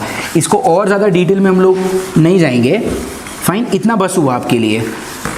So if you look at question number what, question number अगर आप 19 देखते हो, क्वेश्चन नंबर 19, उन्होंने आपको बोला है कि एक पार्टिकल है जो 2 ऑसिलेशन परफॉर्म कर रहा है। फर्स्ट ऑसिलेशन क्या है, x = okay, x = a1 cos ωt, x = what, if I'm not wrong, x = a1 cos ωt and y = a2 cos 2 ωt, y = a2 cos 2 ωt, समझ में आ रहा है। So this is you know these are the 2 equations, और आपको बोला है कि एक पार्टिकल है जो ये दोनों ऑसिलेशन एक साथ परफॉर्म कर रहा है, तो आपका इसका ग्राफ कैसा दिखेगा, ठीक है। नाउ एक बार खाली क्वेश्चन पढ़ लेता हूं मैं। A particle which is simultaneously subjected to 2 perpendicular simple harmonic motions represented by x1 is this and y1 is this, okay, fine. Now if you remember there is this formula question number कौन सा, ये question number 19 के लिए there is this formula that I would want to discuss with you. Okay, there is this formula, आप as a note याद रखना, cos 2 theta. Okay, cos 2 theta का formula होता है 2 cos square theta minus 1. Okay, cos 2 theta का formula क्या होता है, 2 cos square theta minus 1. Why am I telling you this, because यहाँ से अगर आप देखेंगे यहाँ से, तो यहाँ से आपका cos 2 ओमेगा टी क्या होता है, y बाई ए टू, है ना. एंड यहाँ पे don't you think this is cos 2 theta, omega T theta ना, तो cos 2 थीटा क्या होगा, 2 cos square theta minus 1 which is what, 2 cos square theta, theta is what, omega t minus 1 is equal to what, y by a2. But what is cos omega t, यहाँ से देखो, what is cos omega t, cos omega t क्या आएगा, x upon a1. तो आप यहाँ पे क्या लिख सकते हो, 2 टाइम्स x अपॉन a1 का square minus 1 is y by a2. Are you getting it. तो आप इस a2 को यहाँ पे भेज सकते हो, तो अगर a2 को इधर भेजा तो y क्या हो जाएगा, y will become 2a2 upon a1 square times x square minus 1. Right, मैंने क्या किया, a2 को इधर भेजा और इसको थोड़ा सा रीअरेंज किया, इसको स्क्वायर डाला, x स्क्वायर a1 स्क्वायर, और इसको 2a2 के साथ लिखा, माइनस 1 को पीछे अकेला कर दिया. नाउ देखो, एक का पावर क्या है 1, एक का पावर क्या है 2, तो this is definitely an equation of parabola. तो इक्वेशन ऑफ पैराबोला है, ऊपर क्या है, y एक्सिस है, नीचे क्या है, x एक्सिस है, और जिसका पावर 1 पैराबोला उस एक्सिस पे खुलेगा, मतलब ये y एक्सिस पे खुलेगा एंड कट किधर करेगा अपने आप को, माइनस 1 पे. तो a parabola which is opening on y axis cutting itself on minus 1 is this, right? ये माइनस 1 पे कट करेगा and then this is going to be your parabola. Do we have this option? Yeah, we have this option is option D. Are you getting it? अगर solve करते वक्त इधर plus आया होता ना, तो ये प्लस 1 पे कट करता, मतलब ये इधर से आप ड्रॉ कर लेते यहाँ से ऊपर. Are you getting it? So that happens to be what, tell me, this happens to be question number 19. Okay, so just to confirm with you people, I guess हम लोगों ने क्वेश्चन नंबर 2 कर लिया, 4 कर लिया, then we also did question number 9, 10, 11, 12 we did, 16, 17 we did, and we did question number 19 also. Okay, now एक next set of questions करते हैं विच इज सिंपल पेंडुलम. तो आप ये सब कुछ कॉपी कर लो and then let's start with the next set of question that is based on simple pendulum. Let's have a look at the next set of questions and this type of questions we are going to solve on simple pendulum. अब जैसा कि हमको पता है simple pendulum का time period का formula होता है t is equal to 2 pi under root of l by ji. And मैंने आपको बताया था कि ये जो L होता है ना, this L is not just length, it is a length between this point, ये क्या है सस्पेंशन पॉइंट, और यहाँ से लेके ये जो भी बॉब होगा ना, उस बॉब के सेंटर ऑफ मास तक का लेंथ होता है ये. Okay, this is the length. So remember, ये जो लेंथ होता है वो कहाँ से लेके, सस्पेंशन पॉइंट से लेकर बॉब के सेंटर ऑफ मास तक का लेंथ होता है. And same thing happens in physical pendulum और द कंपाउंड पेंडुलम ऑल्सो. अगर ये ऐसा आपका कोई भी एक रैंडम शेप का बॉडी है, लेट अस से this is the axis. Okay, ये वो एक्सिस है जहाँ से आपका बॉडी रोटेट होने वाला है, एंड लेट अस से इस बॉडी का सेंटर ऑफ मास या फिर सेंटर ऑफ ग्रेविटी ये है. तो इसके केस में लेंथ क्या होता है, जिस एक्सिस से बॉडी रोटेट हो रहा है वहाँ से लेकर सेंटर ऑफ मास तक के बीच का जो डिस्टेंस होगा, that is going to be your length. Okay, तो ये सिर्फ आप याद रखना. अब मैं आपको कुछ ऐसे टाइप के क्वेश्चंस बता देता हूँ जो एग्जाम में आ सकते हैं. Definitely these are not the questions of our level 2. ठीक है, मतलब बहुत ज़्यादा ईजी है, तो हमने लेवल 2 में ऐसे क्वेश्चंस डाले नहीं हैं, बट आप लेवल 1 में या फिर अगर आपने प्रैक्टिस बुक प्रैक्टिस पेपर कभी सॉल्व किया तो उसमें आपको ऐसे क्वेश्चंस मिलेंगे. तो पहले टाइप के क्वेश्चंस हैं एकदम सिंपल क्वेश्चंस आएंगे कि आपका टी डिपेंड करता है किस पे, लेंथ पे. So t is proportional to what, tell me, root of l। तो ऐसे सिंपल क्वेश्चन आएंगे, आपको बोलेंगे लेंथ 4 टाइम्स हो गया तो टाइम पीरियड डबल हो जाएगा, लेंथ 1/4 हो गया तो टाइम पीरियड हाफ हो जाएगा, ऐसे टाइप के क्वेश्चन आएंगे, ठीक है। दूसरे टाइप के क्वेश्चन जो आते हैं वो आते हैं कि time period is inversely proportional to root of g। तो इसमें कैसा आएगा कि आपको बोलेंगे कि अगर किसी प्लैनेट पे g 4 टाइम्स हो गया तो टाइम पीरियड कितना होगा, या अगर किसी प्लैनेट पे g हाफ हो गया तो टाइम पीरियड कितना होगा, ऐसे क्वेश्चंस आएंगे। They can also mix this type of questions with gravitation.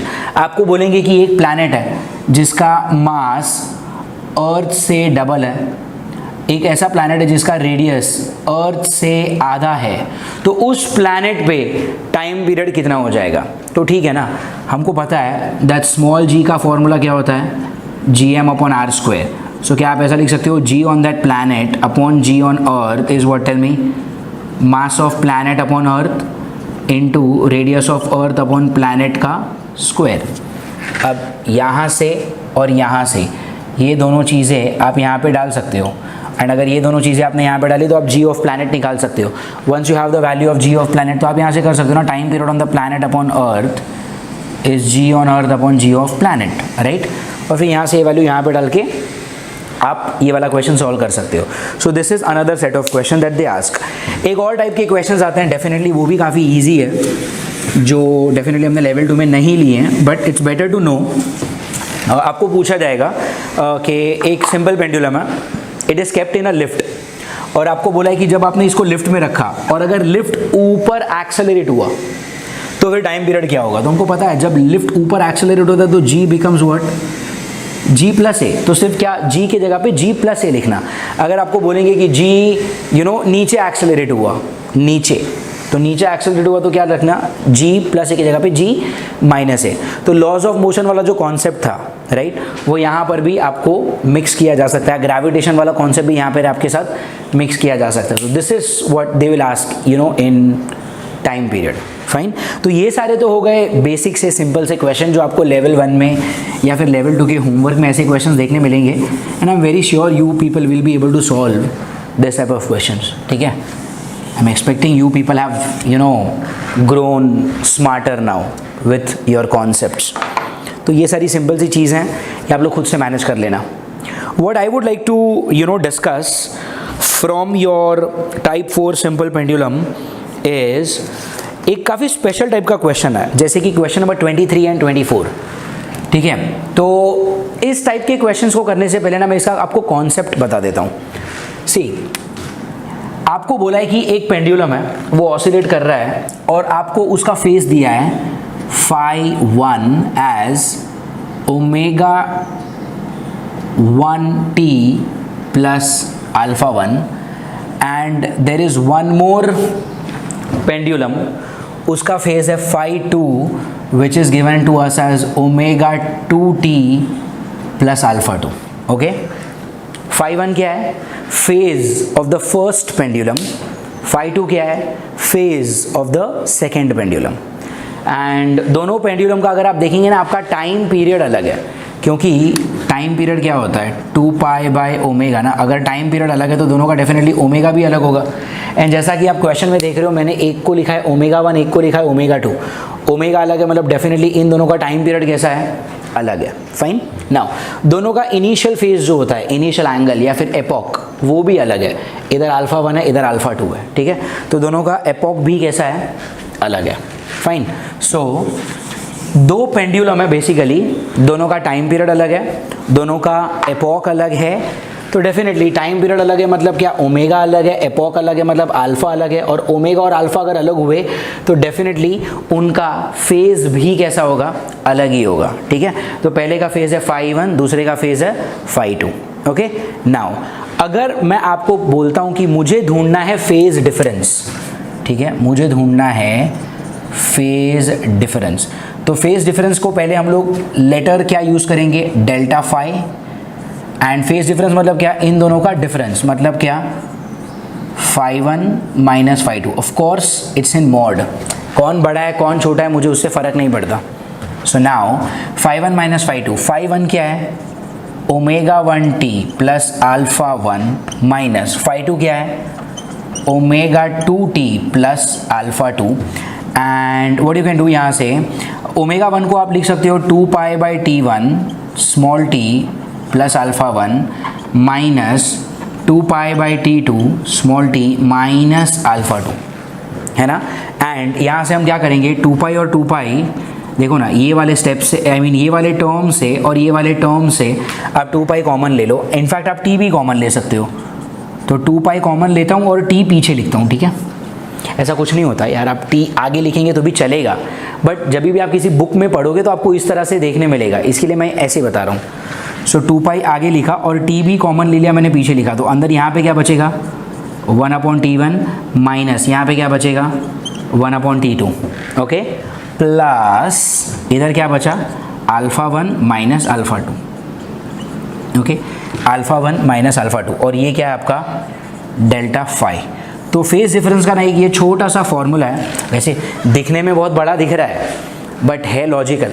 याद रख पा रहे हो अच्छी बात है, याद नहीं भी रख पा रहे कोई प्रॉब्लम नहीं है यार, कौन सा डिराइव करना बड़ी बात है। फेज हमको पता है it's omega 1t, I mean actually phase क्या होता है ओमेगा t प्लस अल्फा, तो फर्स्ट वाले का phase omega 1t plus alpha 1, second वाले का phase omega 2t plus alpha 2, दोनों को सिर्फ सब्ट्रैक्ट किया, ओमेगा को लिखा 2 पाई बाई t और 2 पाई और t कॉमन ले लिया, बाकी सब एक साथ लिख दिया। तो याद रख पाते हो बहुत अच्छी बात है, नहीं याद रख पाए कोई प्रॉब्लम नहीं है, आप इसको ऑन द स्पॉट भी डिराइव कर सकते हो। बट ऐसा मुझे लगता है कि 3-4 क्वेश्चन सॉल्व कर लोगे, 1-2 टेस्ट दे दोगे, अच्छे से पढ़ लोगे, तो ये नज़र के सामने आ जाता है एग्ज़ाम के टाइम पे। Fine, what I meant is ये याद रह जाएगा। फाइन, नाउ ये जो फॉर्मूला बना ये किसका बना डेल्टा फाई। डेल्टा फाई का मतलब क्या होता है फेज डिफरेंस। अब इस पे क्वेश्चंस कौन से टाइप से आएंगे वो जानना ज़रूरी है। यहाँ पर जितने टाइप के क्वेश्चंस अब तक मैंने देखे हैं 99% ऑफ द क्वेश्चन में ना आपको अल्फा 1 एंड अल्फा 2 दिया हुआ होगा, ओके।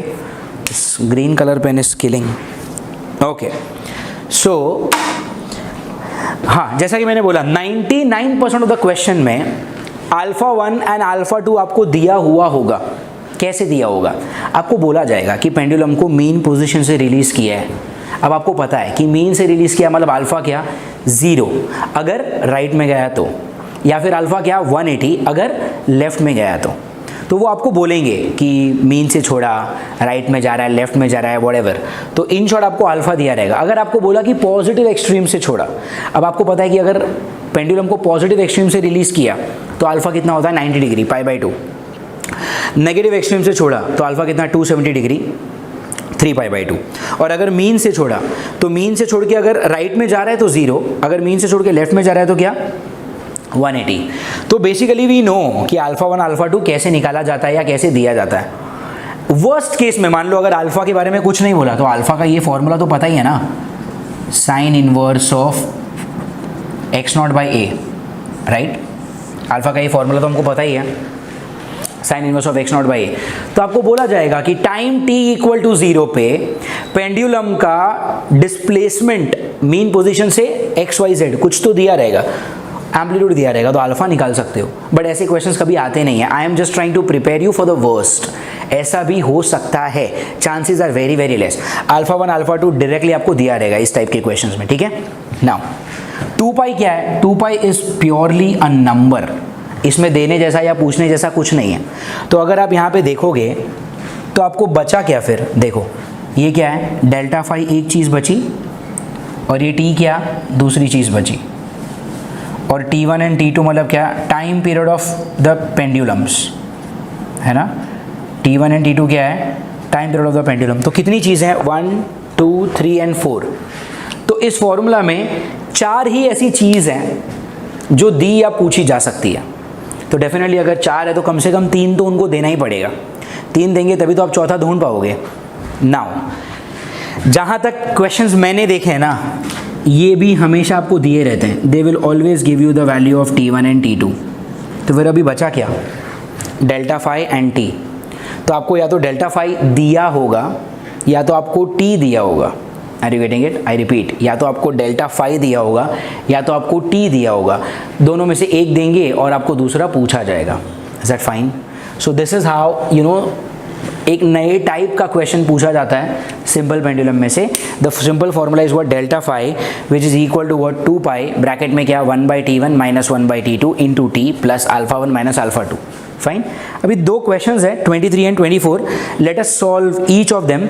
एंड ये दोनों क्वेश्चन के जैसे ही होमवर्क में भी दो क्वेश्चन है, तो उसके बाद अगर आपने वो दोनों भी सॉल्व कर लिए तो आपका ये काम हो जाएगा फिर. ओके, तो I am just going to write this formula again, delta phi का फॉर्मूला, क्योंकि ये हम यूज़ करने वाले हैं इन क्वेश्चन नंबर 23 एंड 24. तो let me just copy this formula on top. And formula क्या बनने वाला है, delta phi is equal to what, tell me, 2 pi bracket में 1/t1 minus 1/t2 into T plus alpha 1 minus alpha 2. Okay, plus what, alpha 1 minus alpha 2. तो ये formula है. And now let's see what does question number 23 and 4 say. तो देखते हैं question number 23 में क्या बोला उन्होंने. क्वेश्चन नंबर 23 में उन्होंने बोला है दैट 2 पेंडुलम्स आर गिवन, और जिनका लेंथ क्या है L and 4L. They start oscillating at the same time from the mean position. देखो आपको क्या बोला है कि दो पेंडुलम है, लेंथ क्या है L और 4L. सोचो, lengths are given as what, L and 4L. मतलब क्वेश्चन नंबर 23 में पहले वाले का लेंथ क्या दिया है L, दूसरे वाले का लेंथ क्या दिया है 4L. अब इतने से हम लोग क्या डेटा पता कर पाएंगे कि see we know that time period का फॉर्मूला क्या होता है 2 pi root of L by g. मतलब आपका जो टाइम पीरियड है वो directly proportional to root of L है. मतलब कहना है right down T1/T2 is root of L1 by L2. अब L1 कितना है L, L2 कितना है 4L. उसका रूट लिया, L कट हो गया, कितना हो गया ये L और L कट हुआ तो कितना 1/2 is going to be what T1/T2, है ना. T1/T2 कितना हो गया 1/2. यहाँ से आपको क्या मिलेगा that T1 is equal to 2T2, है ना. T1 is equal to what 2 times T2. Fine. मतलब अगर मैंने T1 को, दिस मीन्स इफ मैंने T2 को T ले लिया, ठीक है, अगर मैंने T2 को T ले लिया तो T1 कितना हो जाएगा, T1 is what 2 times T2 ना, मतलब कितना हो जाएगा 2T. ठीक है, तो अब मैं इस फॉर्मूला में T1 और T2 की जगह पे क्या रखने वाला हूँ, T और 2T. ठीक है, फाइन. आगे देखते हैं उन्होंने क्या बोला है. They start oscillating at the same time from the mean position. आपको बोला है कि दोनों पेंडुलम्स मीन पोजीशन से शुरू हो रहे हैं. अब मैंने आपको पहले भी बताया था कि अगर आप मीन से शुरू करते हो तो आप राइट जा रहे हो तो अल्फा 0, और अगर आप लेफ्ट जा रहे हो तो अल्फा 180. बट अगर उन्होंने कुछ नहीं बोला तो हम क्या अज्यूम करेंगे कि मैंने मीन से चालू करके राइट में गया हूं मैं. आपको क्या बोला है कि both the pendulums are oscillating at the same time from the mean position. Mean position से चालू किया है, मतलब हम लोग क्या ले लेंगे यहाँ पे कि अल्फा 1 भी 0 है एंड अल्फा 2 भी कैसा है 0 है. Are you getting it. इस क्वेश्चन में अगर उन्होंने ऐसा बोला होता कि एक पेंडुलम, मतलब दोनों मीन से चालू हो रहे हैं, बट एक मीन से चालू होके राइट में गया और एक मीन से चालू होके लेफ्ट में गया, तो जो राइट में गया उसके लिए 0, जो लेफ्ट में गया उसके लिए कितना 180, मतलब पाई. डेफिनेटली रेडियन में सॉल्व करना है, डिग्री में नहीं. फाइन.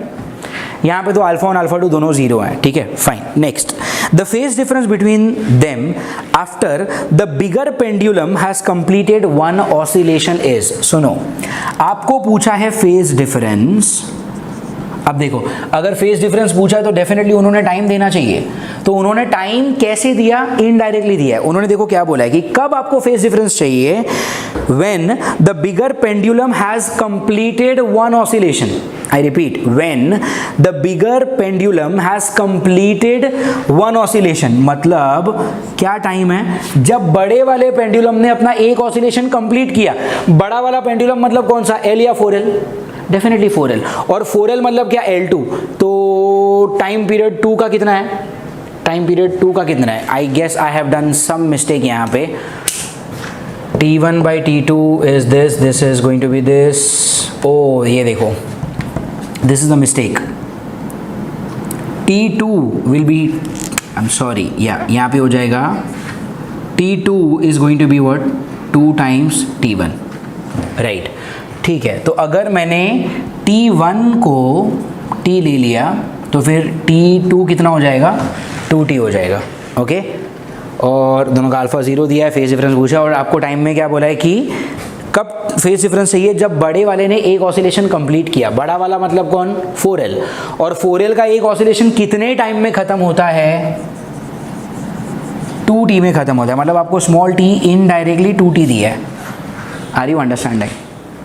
इसी क्वेश्चन में अगर ऐसा पूछा होता कि find out the phase difference when smaller pendulum has completed one oscillation, smaller pendulum, तो स्मॉलर पेंडुलम मतलब आप टाइम पीरियड क्या लेते, मतलब टी लेते, तो आपका स्मॉल टी क्या हो जाता, टी हो जाता।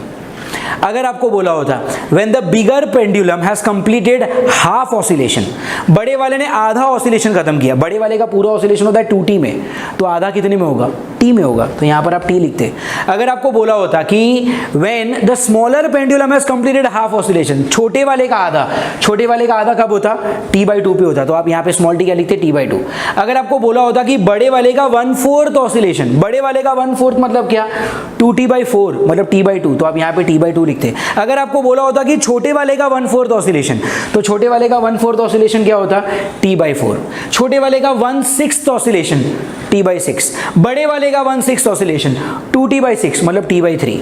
अरे गेटिंग इट? मेरा कहने का मतलब ये है कि स्मॉल t देने के हजारों तरीके हैं जो डिफिकल्ट नहीं है यार, आप लोग क्रैक कर पाओगे, थोड़ा सा इंग्लिश आना चाहिए बस, राइट? तो स्मॉल t कितना हो गया, 2T हो गया, फाइन, दैट्स इट देन। मुझे क्या चाहिए, डेल्टा फाई का वैल्यू चाहिए। Okay, what is the formula for delta phi, tell me. Delta phi is what, 2 pi, bracket में क्या, 1/T1, T1 is T minus 1/T2, T2 is 2T। Small t इस question में क्या दिया है, 2T, तो मैं इधर क्या लिखूंगा, 2T plus alpha 1 minus alpha 2, alpha 1 alpha 2 दोनों कैसे हैं, 0, तो 0 माइनस 0, छोड़ो उसको। डेल्टा फाई मुझे ढूंढना है, ये हो जाएगा 2 पाई, क्रॉस मल्टीप्लाई करेंगे, 2T minus T is T upon 2T square into 2T plus 0, right? या सो ये 2 और ये 2 कैंसिल हो रहा है, ये T और ये T स्क्वायर कैंसिल होगा। ओके देन डेल्टा फाई कितना आ रहा है, 2 पाई रेडियन मतलब कितना, 360 degree. Do we have an option of 360 degree? Yes we do, it is option A. Are you getting it? सिर्फ ये क्रैक करना है यार तुमको कि स्मॉल t कैसे दिया जाता है, और जो मुझे लगता नहीं है ज़्यादा डिफिकल्ट है। बड़े वाले का एक ऑसिलेशन 2T, बड़े वाले का आधा T, बड़े वाले का 1/4 T/4, बड़े वाले का 1/6 बड़े वाले का 1/4, इसका 1/4 कितना होगा, T/2, बड़े वाले का 1/6 तो T/3, छोटे वाले का आधा T/2, छोटे वाले का 1/4 T/4, छोटे वाले का 1/6 T/6। छोटे वाले ने 4 ऑसिलेशन कर लिए, छोटे वाले के 4, 4T, बड़े वाले ने 4 ऑसिलेशन कर लिए तो इसके 4, 8T। तो ये स्मॉल t देने के अलग अलग तरीके हैं, many ways you can easily find out. Okay, तो ये हो गया आपका कौन सा question, tell me, question number 23।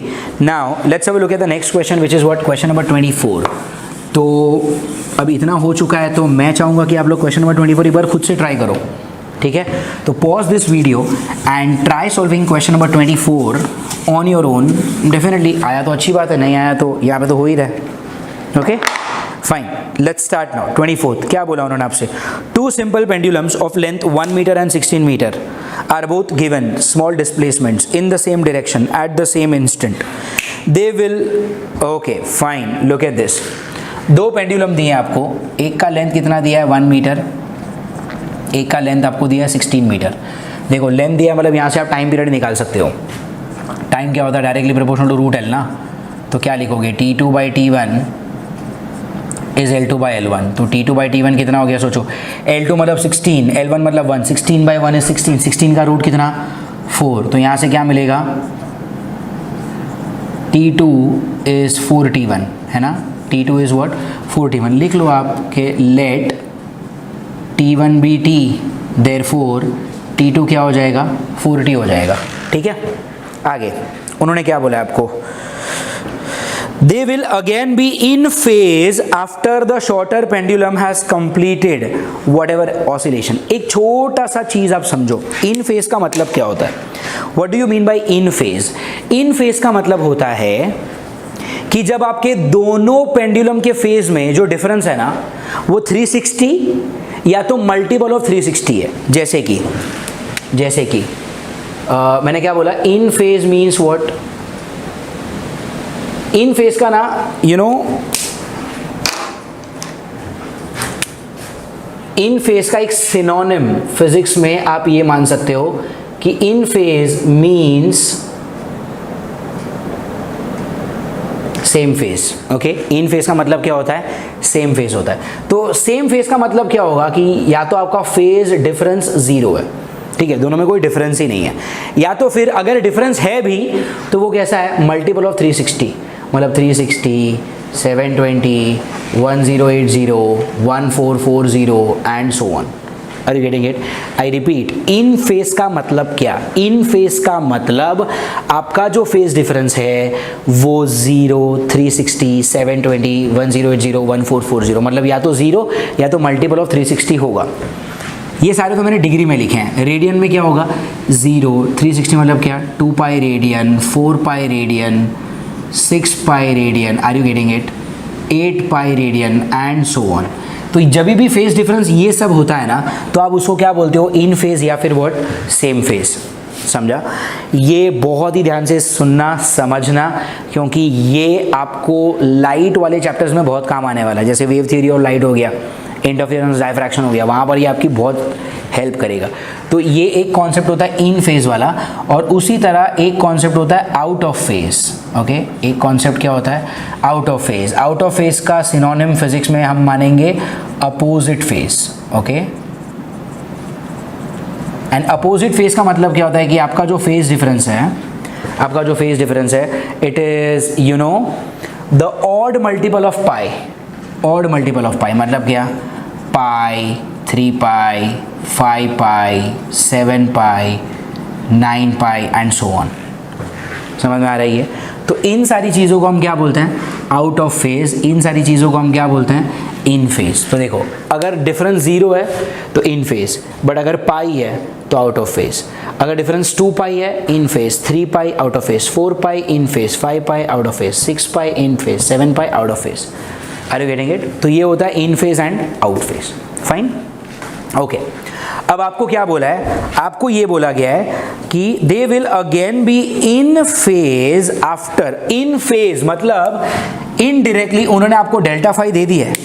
Okay, indirectly they have given you the value of what, delta phi. और डेल्टा फाई उन्होंने क्या बोला है कि इन फेज। इन फेज मतलब क्या, अब आप ये सोचोगे कि सर इन फेज तो 0 भी हो सकता है, 360 भी हो सकता है, 720 भी हो सकता है, 1080 भी हो सकता है, हम कौन सा लेंगे, right?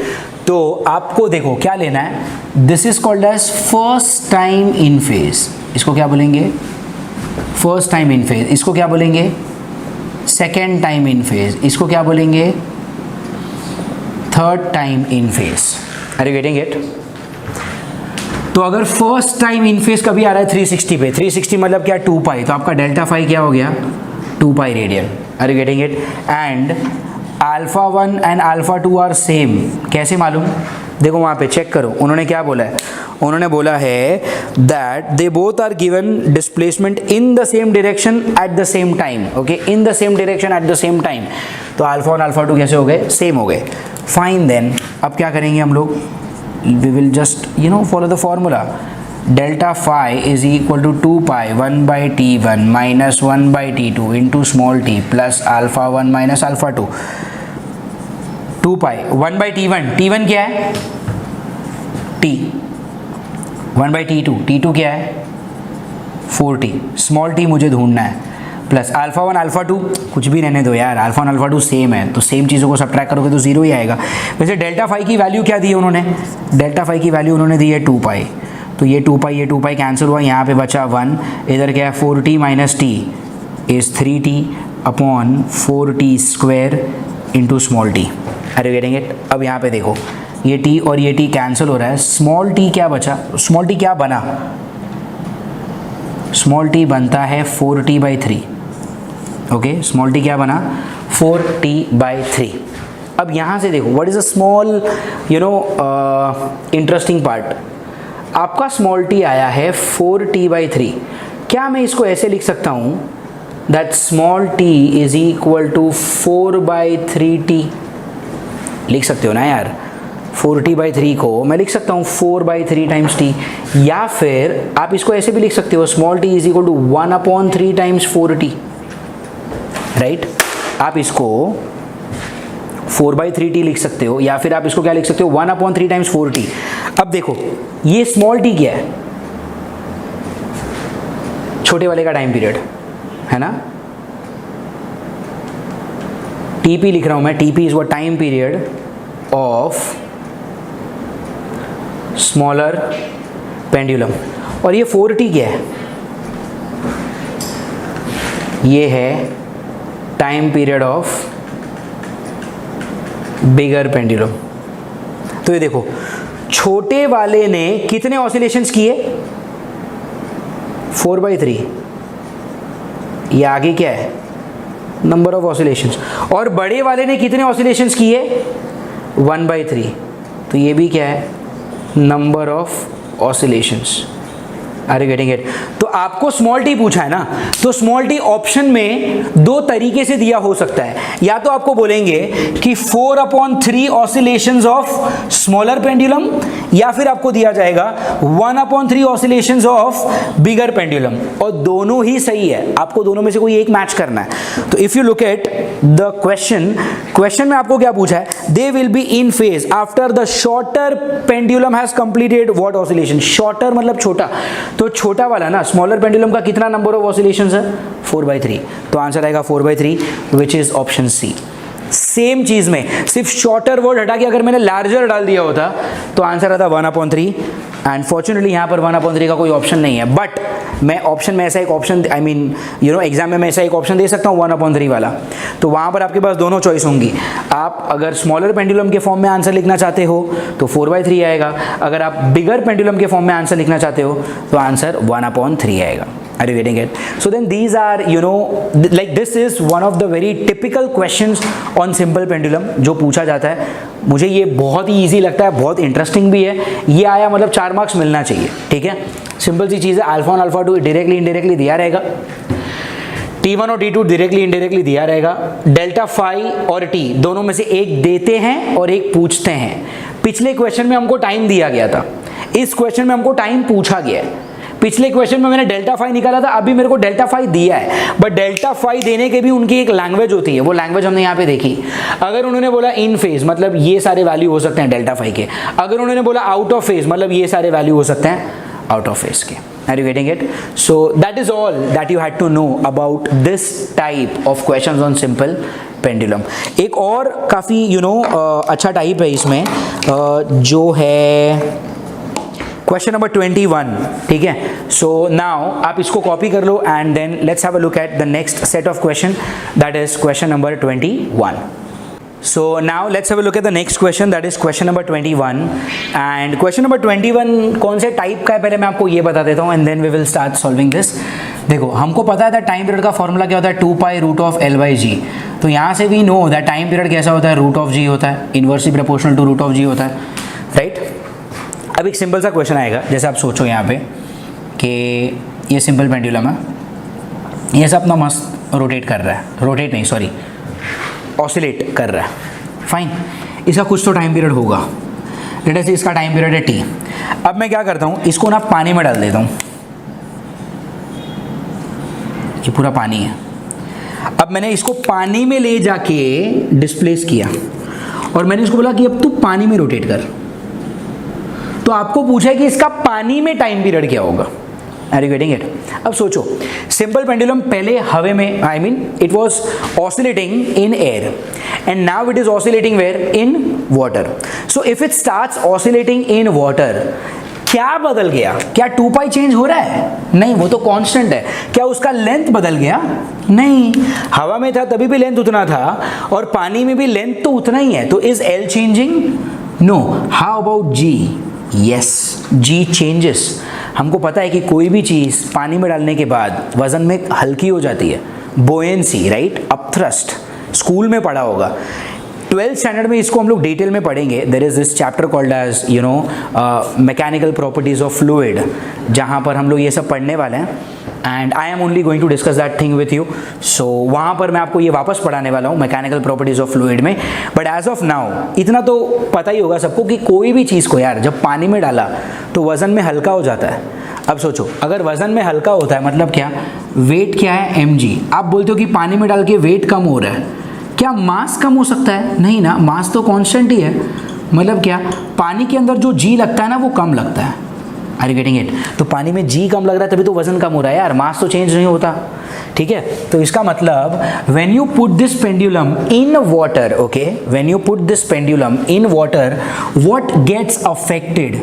g gets affected. Are you getting it? And definitely if g gets affected, time period भी चेंज होगा. एंड टिपिकली पानी में डालने के बाद g कम होता है, तो g कम होगा मतलब टाइम पीरियड क्या होगा, बढ़ेगा. तो आपको अगर एक क्वेश्चन आया कि एक सिंपल पेंडुलम है एंड वो ऑसिलेट कर रहा है, उसका टाइम पीरियड है 5 सेकेंड. अब आपने उसको पानी में डाल दिया तो अब उसका टाइम पीरियड चेंज होगा क्या? डेफिनेटली यस, चेंज होगा. तो क्या होगा, मतलब what will be the new time period? Initial तो 5 सेकेंड्स था, पानी में डालने के बाद टाइम पीरियड क्या होगा? तो अगर मुझे वो फाइंड आउट करना है तो I will have to have some कुछ तो मेथड्स, कुछ तो फॉर्मूले वगैरह यूज़ करना पड़ेगा. Fine.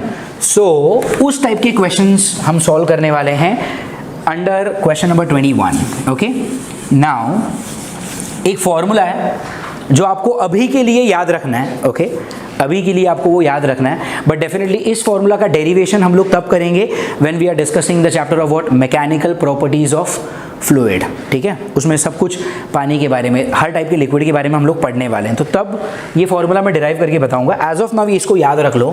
Formula is g in water upon g in air is 1 minus density of water upon n times density of body, where n is equal to total volume upon volume immersed. Okay, ये simple सा formula है जो आपको याद रखना है. I repeat, what is the formula? g in water upon g in air is equal to 1 minus density of water upon n times density of body, where n is volume total upon volume immersed. अब ये formula सिर्फ water के लिए true नहीं है. Actually this can be any liquid. Okay, 99% of the question में जो liquid आएगा वो वाटर ही आता है. बट कई बार ऐसा भी क्वेश्चन हो सकता है जहां पर आपको वाटर के बदले कुछ और लिक्विड बोला हो, पेट्रोल बोला होगा, केरोसिन बोला होगा, कुछ भी बोल दे, क्या फर्क पड़ता है. तो यहाँ पे हम लोग जनरल फॉर्मूला क्या रखेंगे याद, that g liquid upon g air is 1 minus density of liquid upon n times density of body, where n is what, total volume of the body upon volume immersed. volume immersed मतलब क्या, जैसे मान लो body इतना बड़ा है but पानी में सिर्फ इतना ही गया है. हमेशा आप पूरा बॉडी को पानी में डालोगे ये ज़रूरी नहीं है ना. तो जितना भी हिस्सा पानी के अंदर है वो वॉल्यूम इमर्स्ड. और ऊपर क्या लिखना है, total volume of the body. That ratio is n. You put n here and यहाँ से आपको क्या मिलेगा, g liquid upon g air मिलेगा. ठीक है, ऐसा भी हो सकता है. What if you multiply divide this by m? अगर आपने इसको m से मल्टीप्लाई कर दिया तो ये क्या बन गया, mg मतलब वेट. तो ये क्या हो जाएगा, weight of the body in liquid upon weight of the body in air. Weight in air मतलब क्या, एक्चुअल वेट. और वेट इन लिक्विड मतलब क्या, अपैरेंट वेट. ओके, तो अपैरेंट वेट मतलब weight in liquid upon air is equal to what, mg air. m और m cut हो गया. तो आप अभी के लिए ये वाला फॉर्मूला याद रखो. बट इसी फॉर्मूला का एक एक्सटेंशन भी है जो कोई बड़ी बात नहीं है. ठीक है, याद रखना. So this is the formula that is going to help us to solve question number 21. So let's have a look at that. आपको क्या बोला है, a simple pendulum has a time period of capital T. The pendulum is completely immersed in a non-viscous liquid. Completely immersed, उसको underline करो. Completely immersed का मतलब क्या होता है, completely immersed का मतलब होता है कि आपका वॉल्यूम इमर्स्ड एंड आपका टोटल वॉल्यूम, अरे दोनों सेम हो गया यार, पूरा बॉडी पानी के अंदर है, तो immersed is the total volume, and if immersed and total become equal, इसका मतलब क्या होता है कि n इज इक्वल टू क्या हो जाएगा, 1 हो जाएगा। और अगर n 1 हो गया तो फॉर्मूला और सिंपल बन गया, g liquid upon g air is 1 minus density of liquid upon body, खत्म। आगे देखते हैं उन्होंने क्या बोला है, लिक्विड की डेंसिटी आपको क्या दी है, 1/20th of the material of the bob, मतलब आपको बोला है कि density of liquid is 1/20 times density of the material of the bob. Bob ही तो है आपका बॉडी जिसको आप पानी में डुबो रहे हो यार, तो आपका density of liquid is what, 1/20 times density of what, tell me, body. Are you getting it? Fine.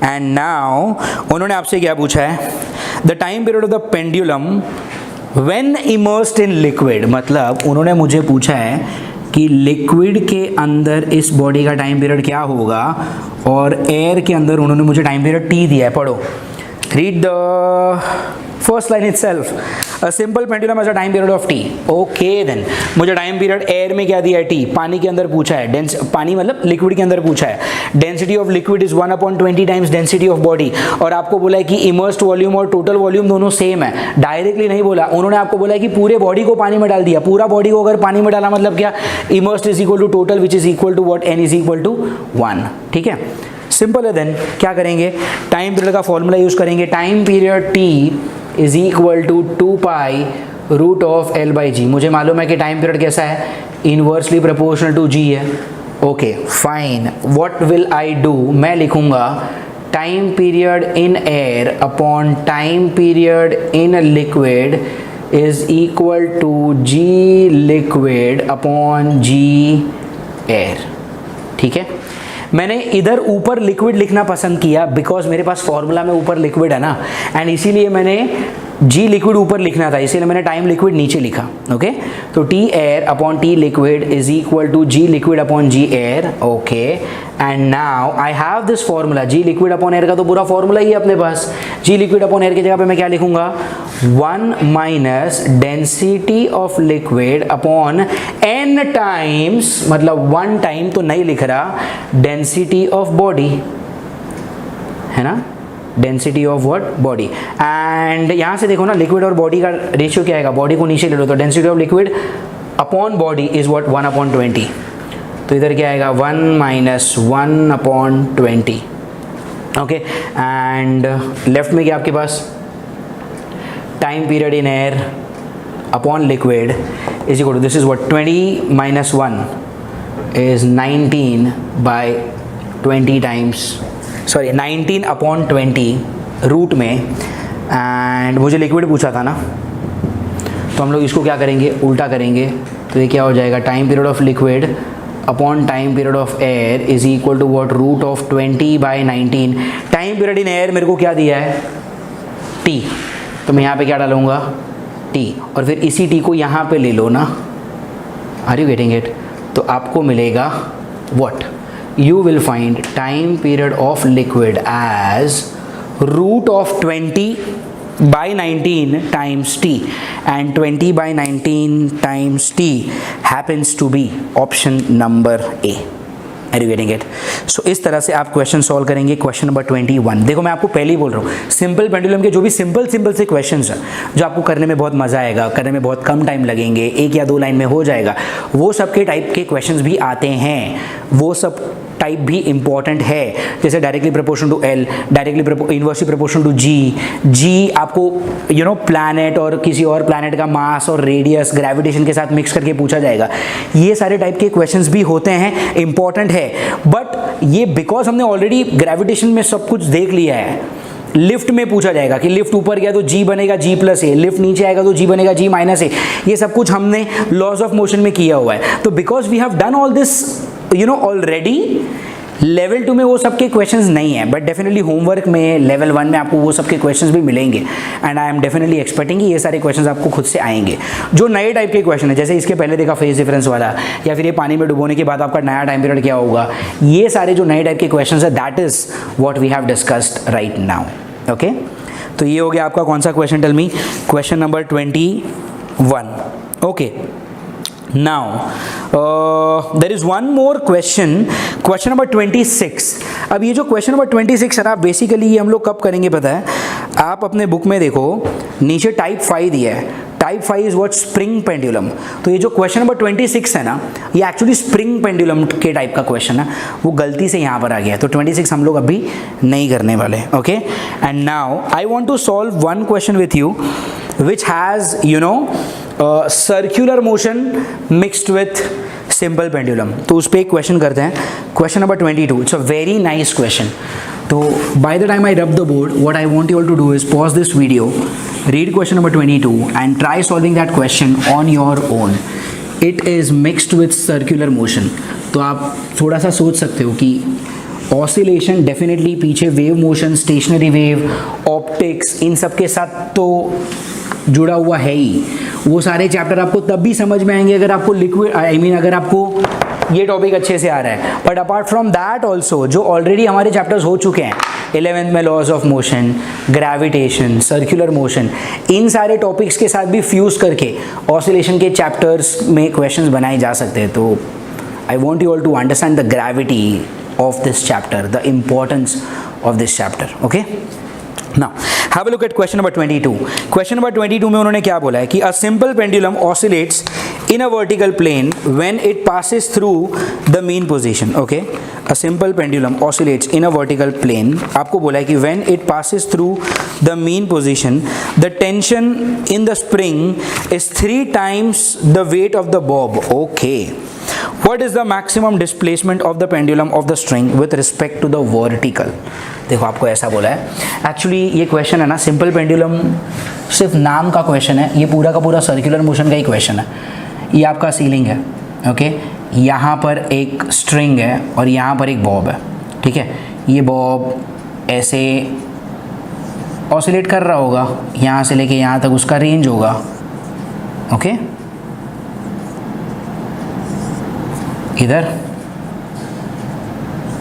And इधर ऐसे ऑसिलेट कर रहा होगा। वर्टिकल के साथ जो उसका एंगल है वो है थीटा, ठीक है। आपको क्या बोला है, when it passes through the mean position the tension in the string is 3 times the weight of the pendulum of the bob। इसका जो भी वेट होगा वो क्या होगा, mg होगा, और कहाँ पर होगा, नीचे होगा। और इसका जो टेंशन है वो उन्होंने मुझे क्या दिया है, 3 times the weight of the bob। ये आपका टेंशन है, right, tension T which is equal to what, 3 mg, okay, tension T which is equal to 3 times mg। और एक्चुअल वेट जो उसका है वो नीचे है। When it passes through the mean position, the tension of the string is 3 times the weight of the pendulum of the bob। What is the maximum displacement of the pendulum of the string with respect to vertical? Maximum ये यहाँ से इधर ही जा सकता है ना, यहाँ से इधर तक जा सकता है, मतलब कितने एंगल तक वो मैक्सिमम जा सकता है is your question. Are you getting it? तो how will we solve this question? सोचो, आपका जो पेंडुलम है, can I say the pendulum is performing circular motion ना, यहाँ से इस पाथ पे वो क्या कर रहा है, सर्कुलर मोशन कर रहा है। डेफिनेटली अगर सर्कुलर मोशन कर रहा है तो उसके पास वेलोसिटी होगा, एंड इस लाइन को मैं मान लेता हूँ मेरा रेफरेंस लाइन। तो जब ये पेंडुलम इधर से इधर जाता है तो इतनी हाइट पे ऊपर आता है, ओके, इतनी हाइट पर ऊपर आता है। वैसे ये वाला जो लेंथ है वो L है, तो ये वाला लेंथ भी तो L ही है, so this length is L। And अगर इसके सामने अगर मैंने ऐसा एक परपेंडिकुलर ड्रॉप किया ऐसे, so what is this length, top से लेके इस पॉइंट तक, सिर्फ इस पॉइंट तक। अगर ये L है, ये थीटा है, तो ये कितना हो गया, L cos थीटा। यहाँ से लेके यहाँ तक ये पूरा कितना है, L, right, this is L, this is L cos theta. तो ये नीचे वाला H कितना हो गया, L minus L cos theta ना, which is what L bracket 1 minus cos theta. मैं ये एक्सपेक्ट कर रहा हूँ कि सर्कुलर मोशन में ये आपने किया हुआ है, और अगर वहाँ पे नहीं भी किया हुआ है तो भी यहाँ पे समझ में तो आना चाहिए यार, ये L है, तो यहाँ पे परपेंडिकुलर कंपोनेंट ये L cos थीटा हो जाएगा। अगर ये L cos थीटा, ये पूरा L है, तो ये कितना हो गया L minus L cos theta, which is what L times 1 minus cos theta. Fine. Now यहाँ पे देखो, डेफिनेटली ऊपर क्या है, टेंशन है, नीचे क्या है, mg है. एक सेंट्रीपिटल फोर्स भी तो एक्ट कर रहा होगा towards the centre. Centripetal force, right.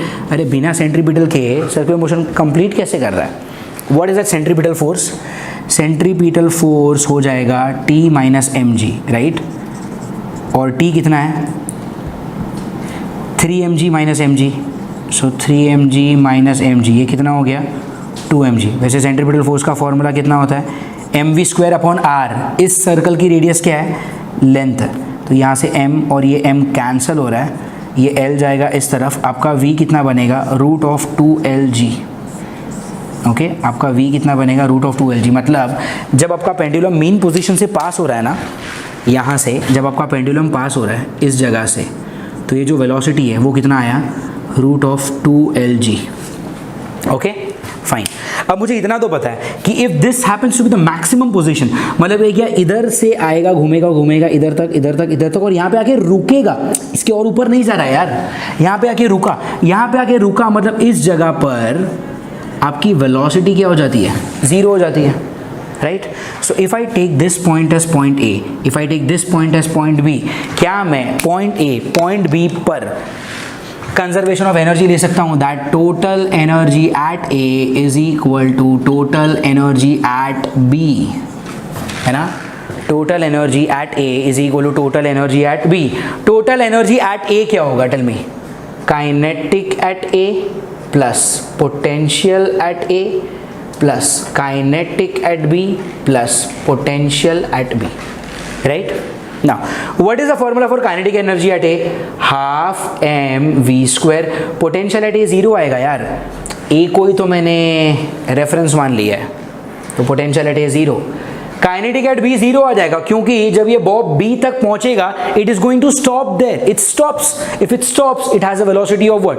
Zero. Velocity zero means it has a kinetic energy of zero plus potential energy, जिसका फॉर्मूला लिखेंगे mgh. और h खुद कितना है? h है L bracket 1 minus cos theta, right. तो यहाँ पे मैं क्या देख पा रहा हूँ? यहाँ पे पहले तो इधर लिखेंगे हम लोग हाफ m v का स्क्वायर. v कितना है? Root of 2lg. उसका स्क्वायर मतलब 2lg प्लस जीरो. इधर ये जीरो हटाओ, इस तरफ क्या है? mgl. इधर 1 minus cos theta. I see m g and l getting cut. m g and l getting cut. oh, इधर ये 2 और ये 2 भी कट हो गए, इधर सब कट हो गए. इधर बचा 1, इधर क्या बचा? 1 minus cos theta. Minus cos theta को उधर लेंगे अगर, तो if I have you know cos theta इधर लिया तो ये 1 इधर आएगा. 1 minus 1 zero. cos of theta is 0 means theta is what? 90 degree pi by 2 radian. Do we have this option? 90 degree pi by 2 radian. Yes, that is option D. And just to cross check, 22 में, yes 22, it is option D only. Fine. तो ये हो गया 22nd question. Are you getting it? Definitely. अगर यहाँ पे root of 2lg की जगह पे 5 होता है ना, तो अगर आपको याद है कि अगर नीचे 5rg का स्पीड होता है तो ये कंप्लीट सर्कल घूमता, vertical circular motion. But as of now नहीं है, तो डेफिनेटली पूरा तो नहीं घूमेगा, लेकिन कहाँ तक जा पाएगा? 90 डिग्री पे जा पाएगा. मतलब ये एक्चुअली इधर नहीं है, डायग्राम के वैल्यू के हिसाब से ये इधर से इधर तक आएगा एग्जैक्ट 90 डिग्री पे, और फिर आएगा तो ऐसे ऐसे रोटेट कर रहा है. मतलब it is going in exact half circle. Are you getting it? तो ये हो जाएगा आपका कौन सा question? Question number 22nd. Fine. Now let's have a look at question number 27. Question number 27 भी वैसे काफ़ी इजी क्वेश्चन है, ठीक है. डेफिनेटली हाँ, मैं इसको पूरा सॉल्व नहीं करने वाला, ये मैं आपको पूरा हिंट दूंगा, आप लोग खुद से सॉल्व करेंगे.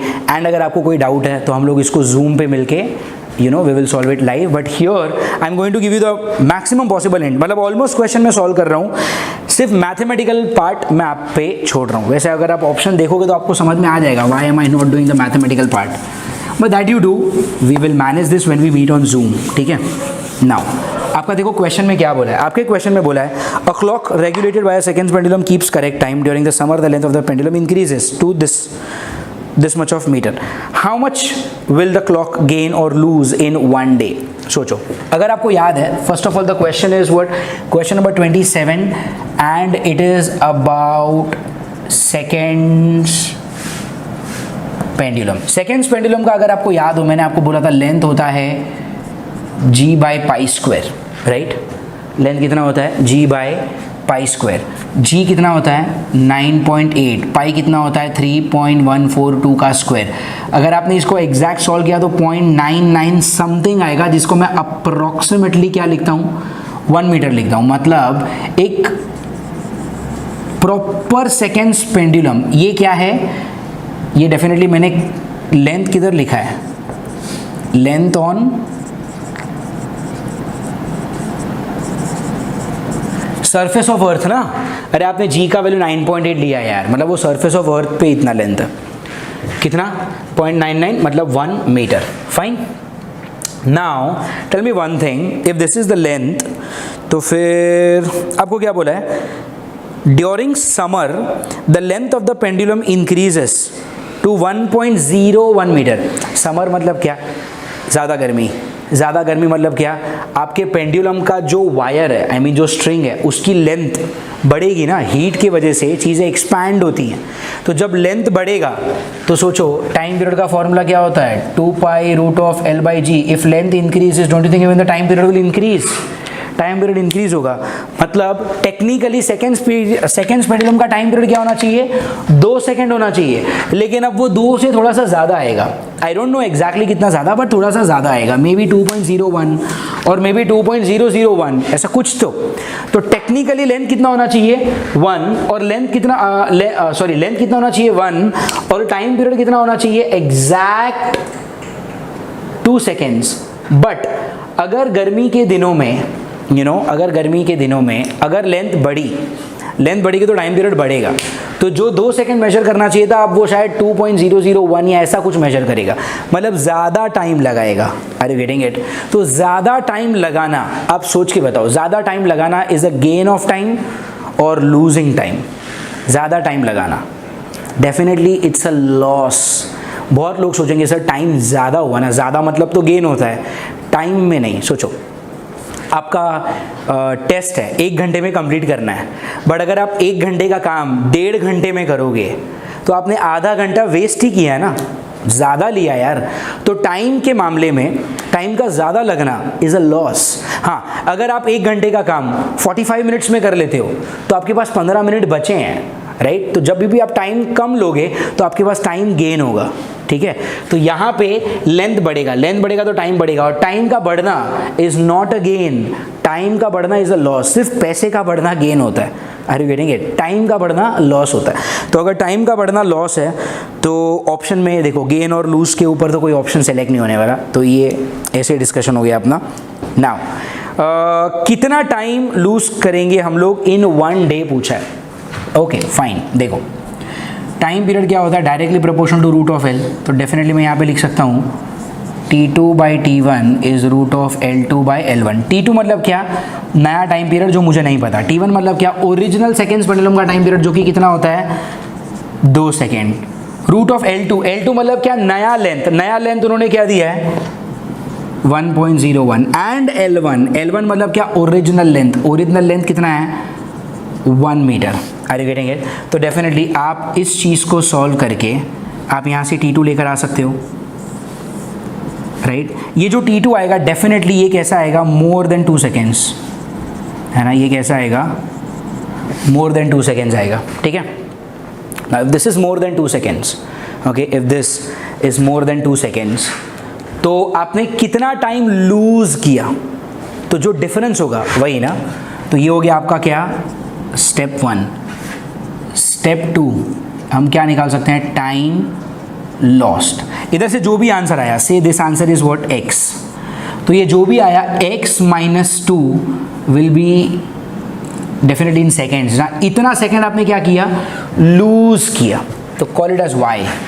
ओके, मतलब आप y सेकेंड लूज कर रहे हो. अब आपको क्या पूछा है कि आप पूरे दिन में कितना टाइम लूज करोगे? पूरे दिन में सोचो, ये जो y सेकेंड है, y second is lost in one oscillation. One oscillation मतलब क्या?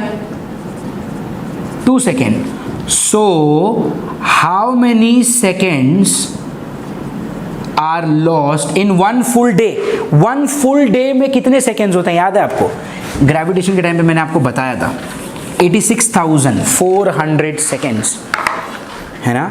How many seconds are lost in 86,400 seconds? And यहाँ से आप क्रॉस मल्टीप्लाई करके डेफिनेटली यूनिटरी मेथड आप ये जो क्वेश्चन मार्क है वो ढूंढ सकते हो. Are you getting it? देखो पहले मैंने क्या किया, time period is what proportional to root of L. If time period is proportional to root of L तो आप क्या लिखोगे? T2 by T1 is root of L2 by L1. T2 मतलब क्या? नया वाला टाइम जो नहीं पता. T1 मतलब ओरिजिनल टाइम जो 2 सेकंड है. L2 मतलब क्या? 1.01. L1 मतलब क्या? 1.